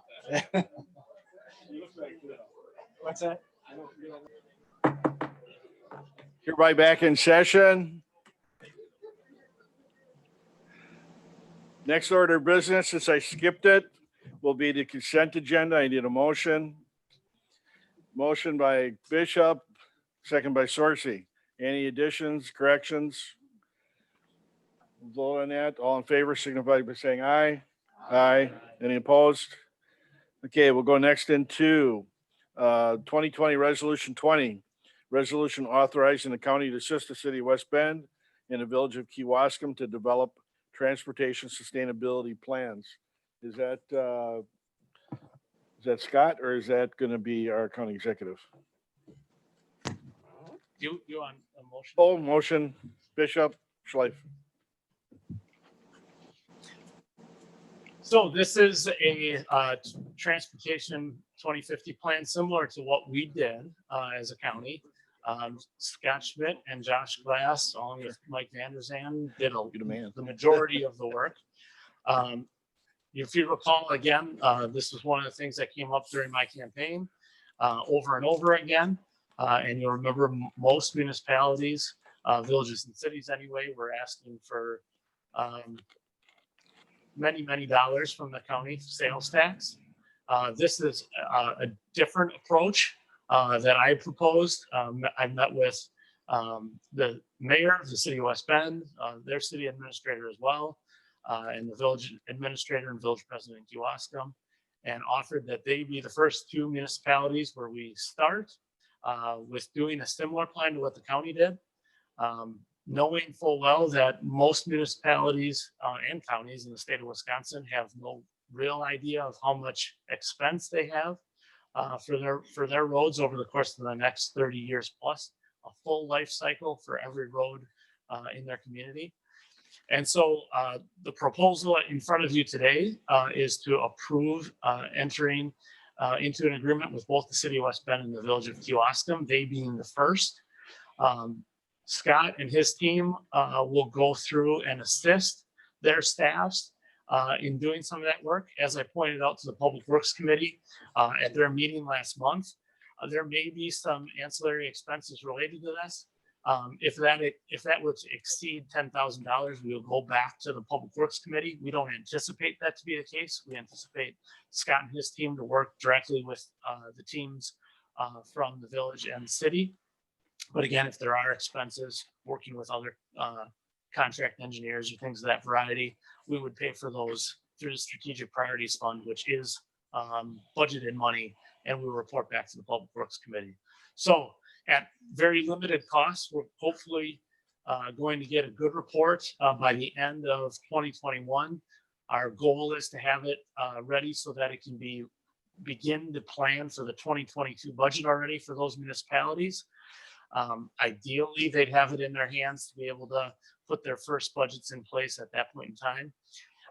And ultimately, again, this will be limited to no cost for the county and no cost for each one of the municipalities. If it goes well, we'll come back to you in the coming months. And the mayor of the city of Hartford has made me promise that they'd be next, along with another municipality in the county. So that's the proposal in front of you. If you have any questions, I can answer them. Otherwise, if you have technical questions, Scott is here. You can answer them as well. Supervisor Schleif? I would just add that we discussed this at length in Public Works Committee and we unanimously support it, maybe without Hartford.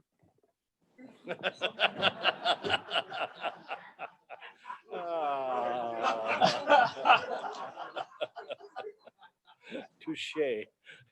Supervisor Krebs. Thank you, Mr. Chairman.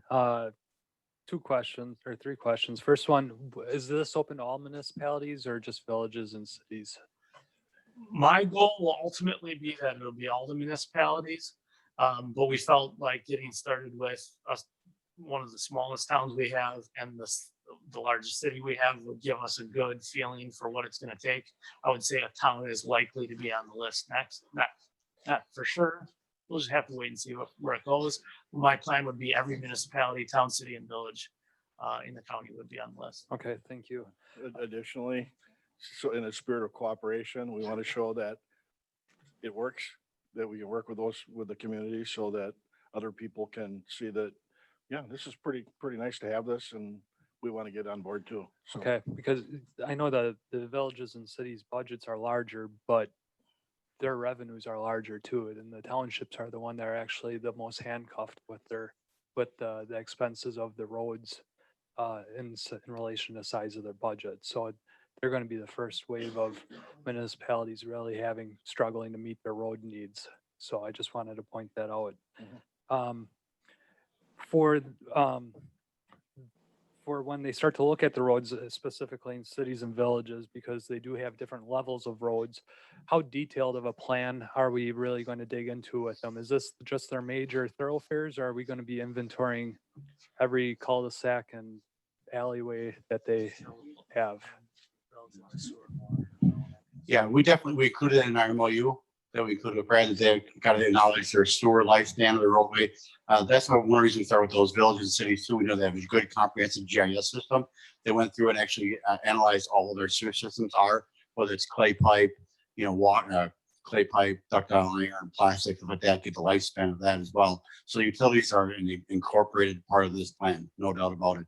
Storm sewer as well. So I know Mr. Newman is familiar with the city of West Bend, so we're going to be utilizing his staff's expertise in there and look at that lifespan of utilities as well. So that's going to be something different for us. We're actually really excited to look at it that way too. For our roadways, it's relatively simple.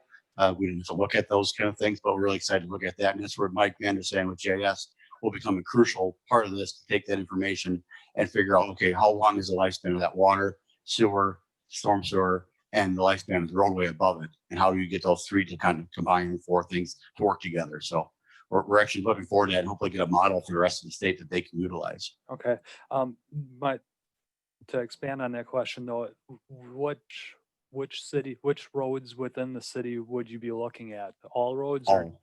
So it doesn't matter if it's 1 car a day road or if it's the busiest road in town? Alleys in the city of West Bend, yes. Alleys up to 18th Avenue, yes. Okay. Last question is this just existing roads, or will this also incorporate expansion plans that? Yeah, we're looking at municipality might their have? long-term plans as well. Their 2050 plan is incorporated into there that they got to provide to us. They're like their smart growth plan. Okay. You're going to figure out eventually what kind of areas, what roads they're going to be doing. It won't necessarily be in the plan because they might not need to be reconstructed yet, but it's definitely future funding will be out there. Okay, so as far as smart growth, if there's projected subdivisions in area, you'll make assumptions for that type of a roadway or. Yeah, it's just based on residential use or business use, how many lane miles are in the area. Yeah. Okay, thank you. Supervisor Newman. Thank you, Mr. Chair. I just wanted to let it known to the chairman and the board that I'll be abstaining from the vote on this resolution. Thank you.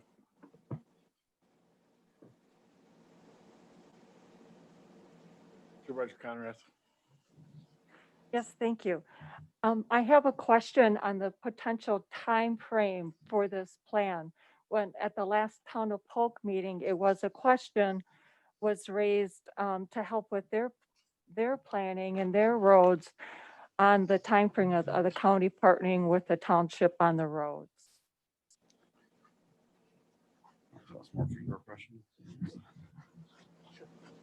So this first crack at trying to work with municipalities in this regard will just be with the village of Kewaskum and the city of West Bend. And we're hoping we can get it done in a year, just under a year. To give you some context, our planning process was almost 2 years. So it very well may take us longer than that. Then once that's done, we'll go, our hope is to go municipality by municipality. And once we have the first, we're thinking the next several will go much faster. So once the template's built. So the town of Polk, it's hard to say, it could be, I'd love to say it will be in the next 4 years, sometime before April of 2024. But we'll have to just wait and see how long it takes. Okay, thank you. So just to help them with their own plans for their roads and their budgeting, to say approximately 4 years. Yeah, practically I speaking, guesstimate. yeah, somewhere in the next 4 to 8 years would be the hope. Okay, thank you.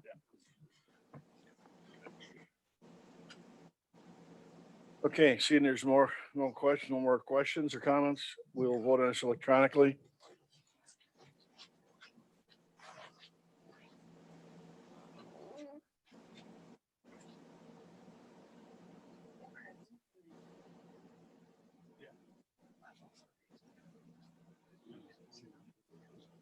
Oh, by the way, this is a 2/3 vote. So everybody knows.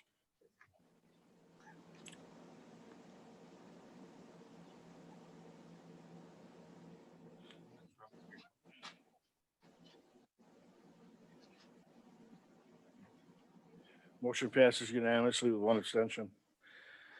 2020 Resolution 21, advisory resolution opposing Governor Tony Evers' executive order number 82 declaring a statewide public emergency.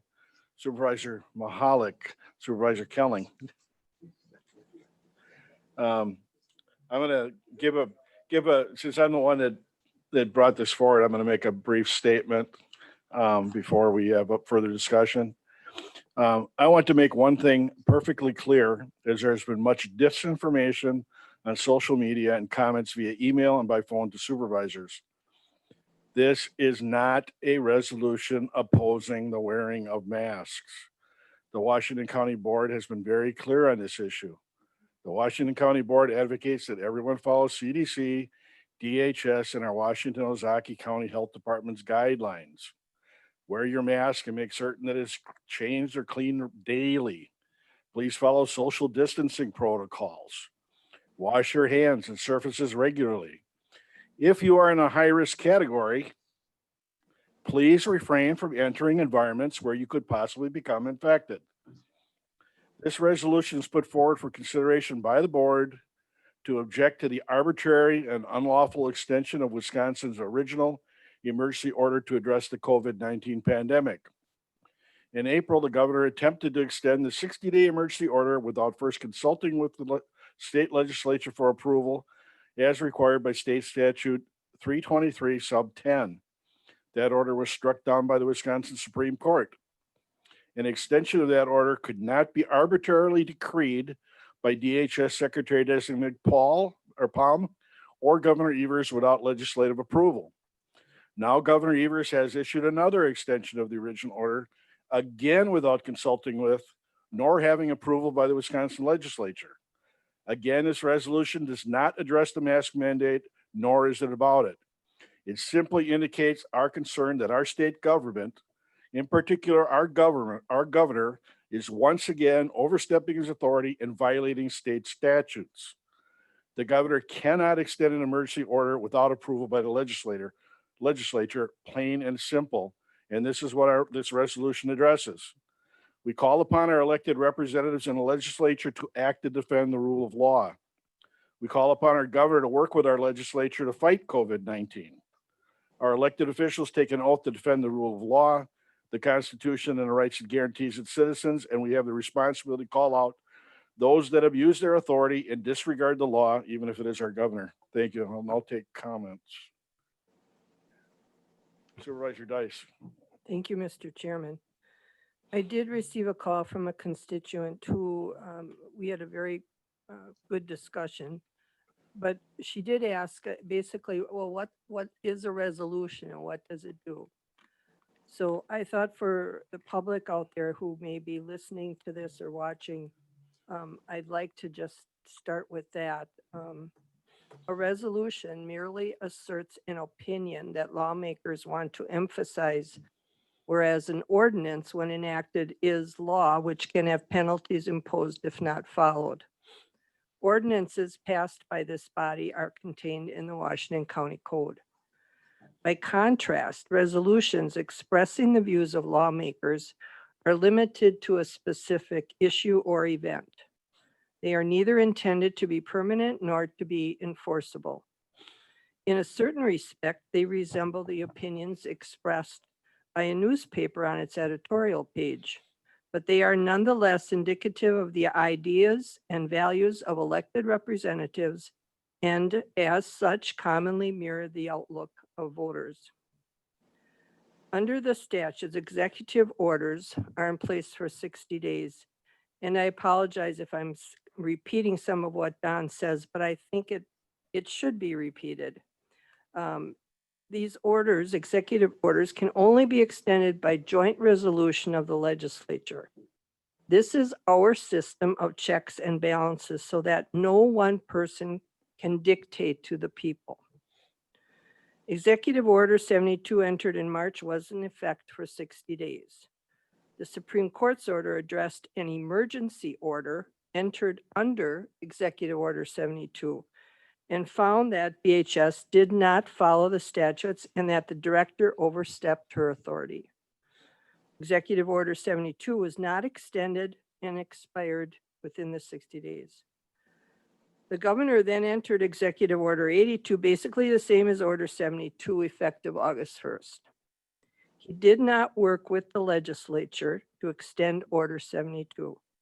He basically recreated Order 72 and did not follow the statutes in Wisconsin. In other words, he circumvented the legislature. The legislature, the people you elected to represent you had no say. He was the only voice. The resolution before you takes the governor to task and says you did not follow the laws of the state of Wisconsin. For that reason, I'm going to be voting in favor of this resolution.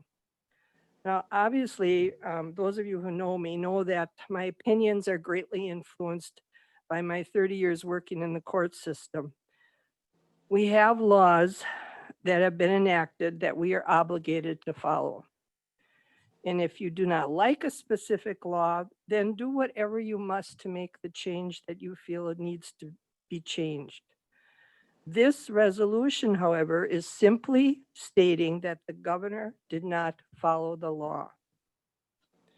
Now, for the most important part of what I want to say, which Don has already expressed, our county executive, our county board chairman, and I believe all of my fellow supervisors have and will continue to advocate to our citizens that we should wear masks when appropriate, maintain social distancing, avoid large gatherings, and wash your hands, and any other guidelines put forth from the CDC or our health department. This virus has torn our country apart.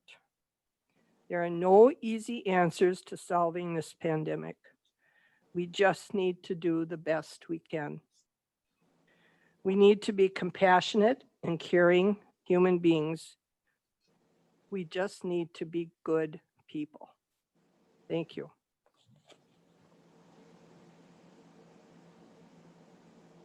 Supervisor Kelly.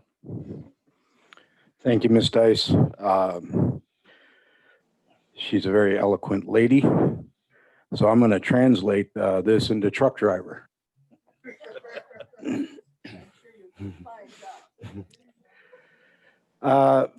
First, I would remind this board that roughly a month ago, we took up a resolution that we would uphold the Constitution of the state of Wisconsin, as well as the United States of America, including all the laws and sub-laws that we have. The governor knowingly, he issued a second emergency order, knowing that it was indeed impossible for him to do, not legally. He could not do it. But he did it anyway. There's a lot of things he seems to do that, I can't do that. There's no way I could do that, but I'm going to do that anyways. And this is what we were talking about when we swore to uphold the Constitution. This is what we were talking about last month. This is not about necessarily the mask, but the emergency order itself. We expect our governor to work with the legislature. That's the idea behind the 60 days, is to give time to settle everything down, lock everything up, get people safe, and then work together to craft the long-term solution that everybody can live with. The governor failed on all counts to do any of that. He has not tried to work with the legislature. And that's what we should be basically sending the message to the governor. Having said that, now's where I'm really going to go out on a limb. I'm also extremely disappointed in our legislature and our Senate for not taking up the cause of getting rid of this emergency order. This should have been done. But what I've seen is political posturing and trying to get in the right lane of where they can worry about their reelection bids or how they can make it work in their favor, or they're afraid that the new Supreme Court might not uphold it. All I see is jockeying. And I hate that sort of thing. Because to me, it looks like I'm not here to do the job. I'm here to protect my job. And that drives me nuts. We're here to do the job. We expect our legislature to do the job as well and protect the citizens. This is utmost important. So while I admonish the governor, I will also ask that the legislature continue to attempt to work with the governor, although I do understand he's made that extremely difficult. But this emergency order should go away, and we must work to craft something that's workable. I believe that we are here to do the job. So with that, I just want to make sure that we're all going to, once again, call for a unanimous vote on this resolution. Thank you. Supervisor Krebs. Thank you, Mr. Chairman. I won't repeat what I've already heard, but I'll say that I agree with all the other statements. The fact that this illegal and overreaching order has been allowed to continue so far is exactly the reason why I think we must react to it today. I'm very happy and proud that we're here today, not only to debate this resolution, but also to vote on it. I will be fully supporting it, but in addition to it, I would also like to add and make an amendment to the resolution. So if you would refer to page 2, line 1 of this resolution. I think everyone has a copy of it and should be on their desk, correct? Okay. Of the There should be everyone, no? No, I have it up on the I'm sorry. iPad. Okay. Yep. So page 2, line 1. Be it further resolved that the county board calls on Governor Evers to, and at that point, I would like to insert immediately rescind executive order number 82 and then I would. Okay.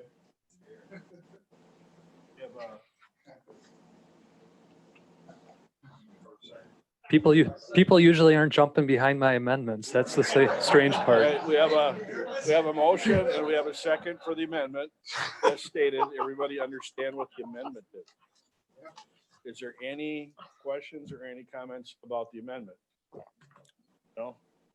You have one? Okay. Hearing no further discussion. Are we ready to vote that amendment electronically?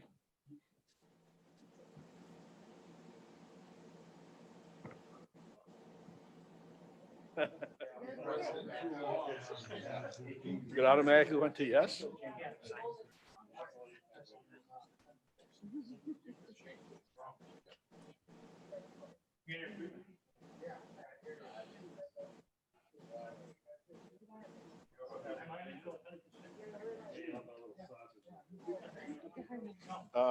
We're missing one vote.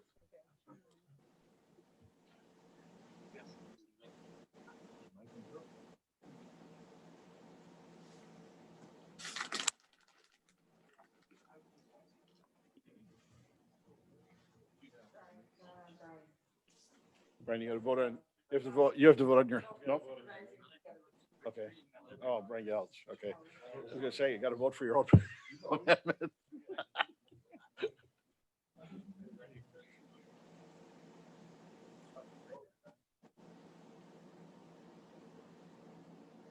Okay, 24, yes, 1 abstention. And Smisek is not, Supervisor Smisek is not able to vote for two time. Okay, all right. Okay. Okay, back to the amended Supervisor Margaret, you want to speak to? Yeah, I just would, thank you, Mr. Chairman. I want to just echo what Supervisor Kelling said. And I know the afternoon that I heard the news that he was issuing this, I was on the email and phone to my senator, my assemblyman, and I also contacted Speaker Voss as I heard, the next day or two, as I heard he was not getting his assembly together on this issue. And what I've heard always is the mask issue, that the mask issue is very, supported by the population and all this, and it is not about that. And it's very important, and thank you for making that clear, Mr. Chairman, that this is about the way proper government is supposed to be conducted. Thank you.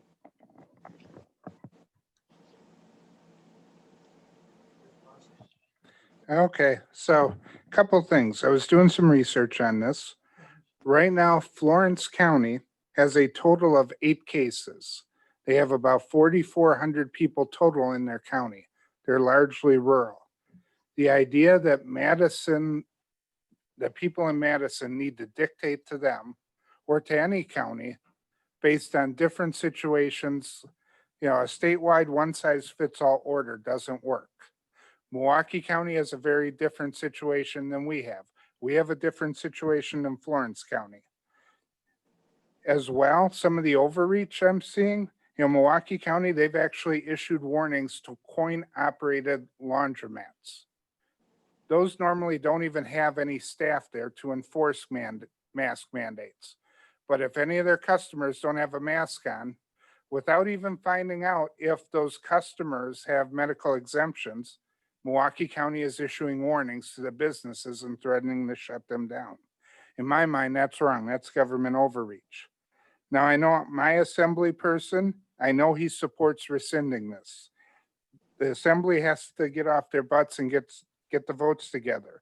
They have to defend their right to be part of this process, and in doing so, defend our rights to not be part of a one-size-fits-all solution dictated by Madison.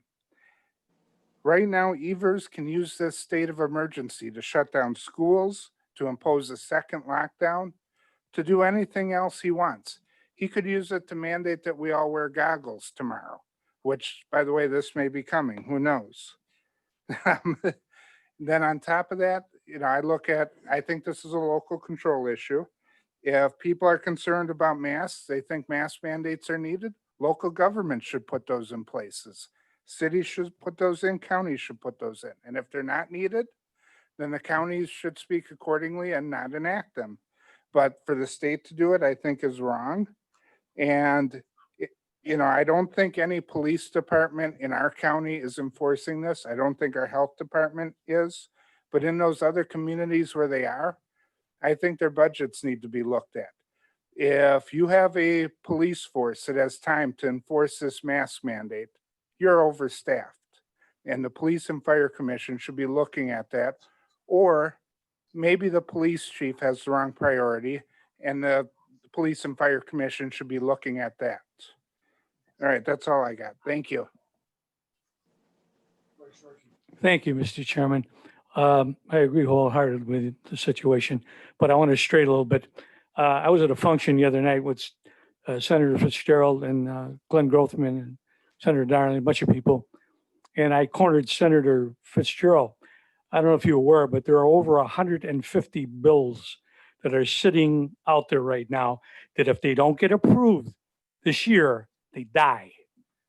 So they need to get out there. And I talked to Senator Donald many times. They've got to get out there and approve that. Not only got to get this thing going, but they got to get those bills approved. I mean, this is sad that they're acting like children. That's all I have. Thank you.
Did I bump it? Must have. Okay, motion passes unanimously. 2020 ordinance 4, meetings, quorum, and order of business and authority, membership duties, and quorum. You see a motion to entertain? Supervisor Gonring, Supervisor Hartwig. Do we have any discussion on this one? Oh, I'm sorry. Supervisor Killing. Sorry. So when we had this in executive, this is, I'm make sure you got me at a loss here. I don't have my computer with me. So this is the one we discussed with the absence from. Okay, so I just went ahead and offered up an amendment on this to make sure that the presiding chairman would need to be present at all these meetings. So that's the way it is written in the updated version by Attorney Stern. I just wanted to point that out, that members of the board could come remotely to the meeting, but that the presider, whether that be the chairman, the vice chairman, or the second vice chairman, would indeed need to be present, I think, to make sure that we have the ability to keep everything straight with minutes and all the rest of that. So I just wanted to point that out. Thank you.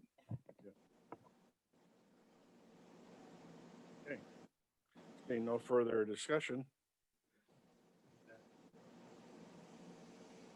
Is that in there? Yeah. Yep. Okay. Yeah, it is. It's the handout. Yeah, it is. Okay, vote on this electronically.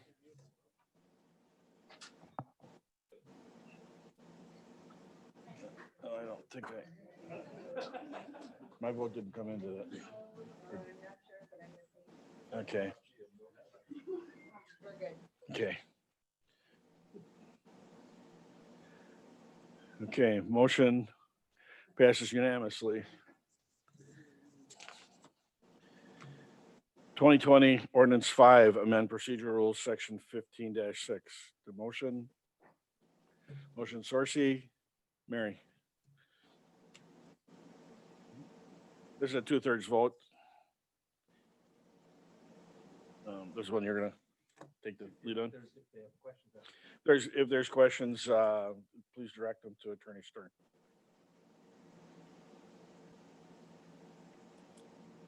Supervisor Mahalik. Yes, only because we have a viewing ordinance. Can you just briefly go over what, you know, as far as the procedural rules? I mean, we can read them here. I know people can online, but just 30 seconds on what's going on. Certainly. So what this does is it amends the rules of the county board to allow the county board chairperson to bring resolutions or ordinances directly to the county board bypassing the liaison standing committees if calling a meeting of the standing committee is for any reason impractical. And the reason that I offer up this rule change is because essentially we've had situations where we've had resolutions or ordinances that are emergent in nature that aren't going to committee for one reason or another. A recent example of that was the resolution this body considered in July concerning supporting the public health department. It was something that needed to be done quickly, and calling an emergency meeting of the Human Services Committee was not practical at that time. When that occurs, and realistically, the county board chair has that authority already anyway to bring something to this body that has not gone through committee. But our rules say that there must first be a vote of 2/3 of the members of this body to allow that discussion to occur. What this does is it removes that requirement, because now it becomes one of our rules that allows the chairman or chairperson to bring the resolution ordinance forward. The remedy for the board, should they not want to take up that particular issue, is to move a motion to refer the matter back to committee. That particular procedural rule already exists anyway. All I'm proposing that we do is cut off this extra, sometimes confusing piece of red tape that says, by the way, before we even consider anything, we have to have a 2/3 vote to even allow that discussion to occur. The purpose of the 2/3 majority vote to suspend a rule really is for things that come up kind of last minute on the floor of the board. An example of that was back in March, when the board decided at that particular meeting to allow membership to appear by video. That was not permitted by our code. We needed a rule that evening quickly to suspend that prohibition so members could appear by video that evening. That's really what the 2/3 vote is for. It's to take up those things. So this essentially codifies in our code that the 2/3 vote for this kind of thing isn't necessary. And I know it's been confusing when we have had to have those 2/3 votes at times. It doesn't change the remedies really, and doesn't really even change the chairperson's powers. It just eliminates one procedural step in the rules.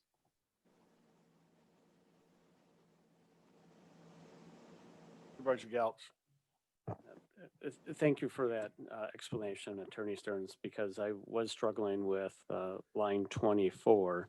The county board chair shall have authority to place on the county board meeting agenda any resolution, ordinance, or petition that has not been considered by a standing committee, if in his or her discretion he or she deems that convening the meeting of the standing committee that would typically consider such a resolution, ordinance, or petition is for any reason impractical. It seems almost too broad.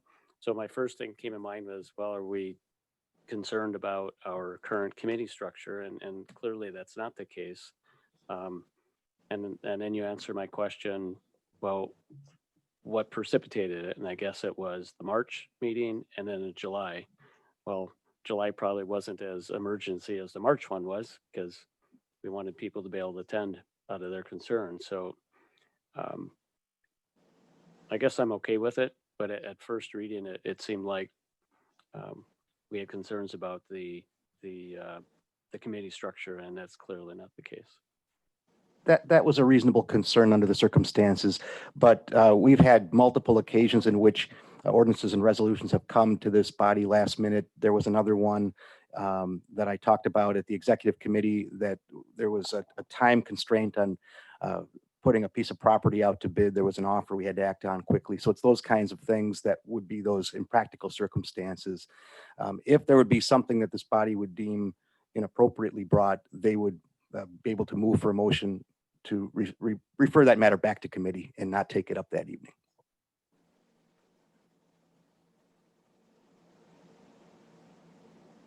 Supervisor Schleif. Thank you, Mr. Chairman. Procedural point to the last point you made. If we should decide to try to send it back to committee, does that pass by a simple majority? Yes, that's just a majority vote. It's actually easier to do that than it would be to suspend the rules. And so again, you haven't lost any authority as a body or any power whatsoever. What you've done is you've cut out just one layer of procedural rules that you really are it's probably meaningless. Thank you. Okay, seeing no further discussion, we'll vote on this electronically.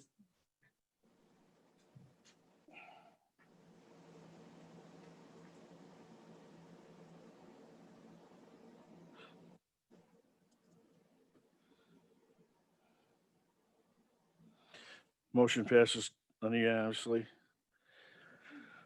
2020 ordinance 6 relating to Washington County Home Program Committee, Land Information Council, Local Emergency Planning Committee, Ethics Board, and Library Services, sections 1523, 24, 26 of 9, 47, and 70-14.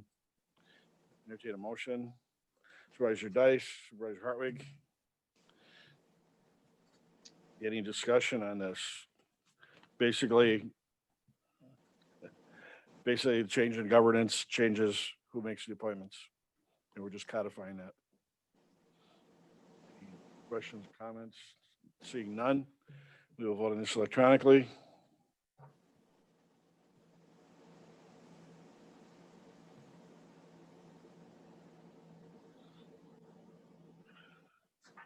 Motion carries unanimously. 2020 ordinance 7 relating to powers and duties, Article 1, Executive, Section 70-3. Are there any questions? Supervisor Mahalik. Let me click on you first. I'm just curious, when we're looking at appointments to a committee created by the county executive, maybe removed, replaced, or the committee may be abolished by the county executive at pleasure. Is this something that is common among other counties with an executive? Yes. I just want to make sure. And Chairman, if Josh knows, I mean, I'd be happy to, yeah, that. It is common.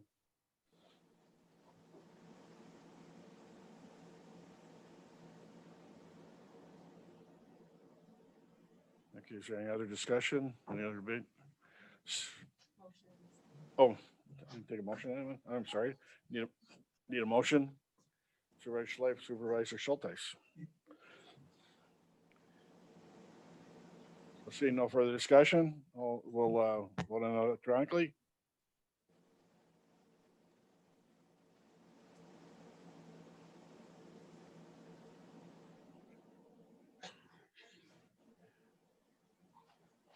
Motion passes unanimously. Are there any communications for the county executive? Okay, thank you. The next meeting date is Wednesday, September 19th, 2020 at 6:00 p.m. I'm hoping to see most of you guys.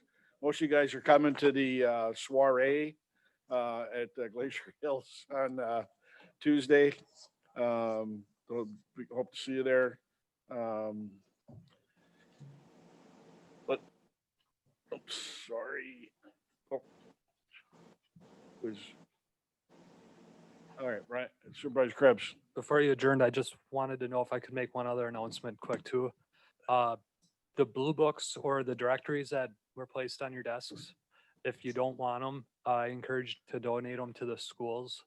I've done that with past ones and they've been very, very grateful for them. So. Cool. Good. Sorry, just want to catch you before you adjourned quickly. Awesome. Okay. And the next meeting,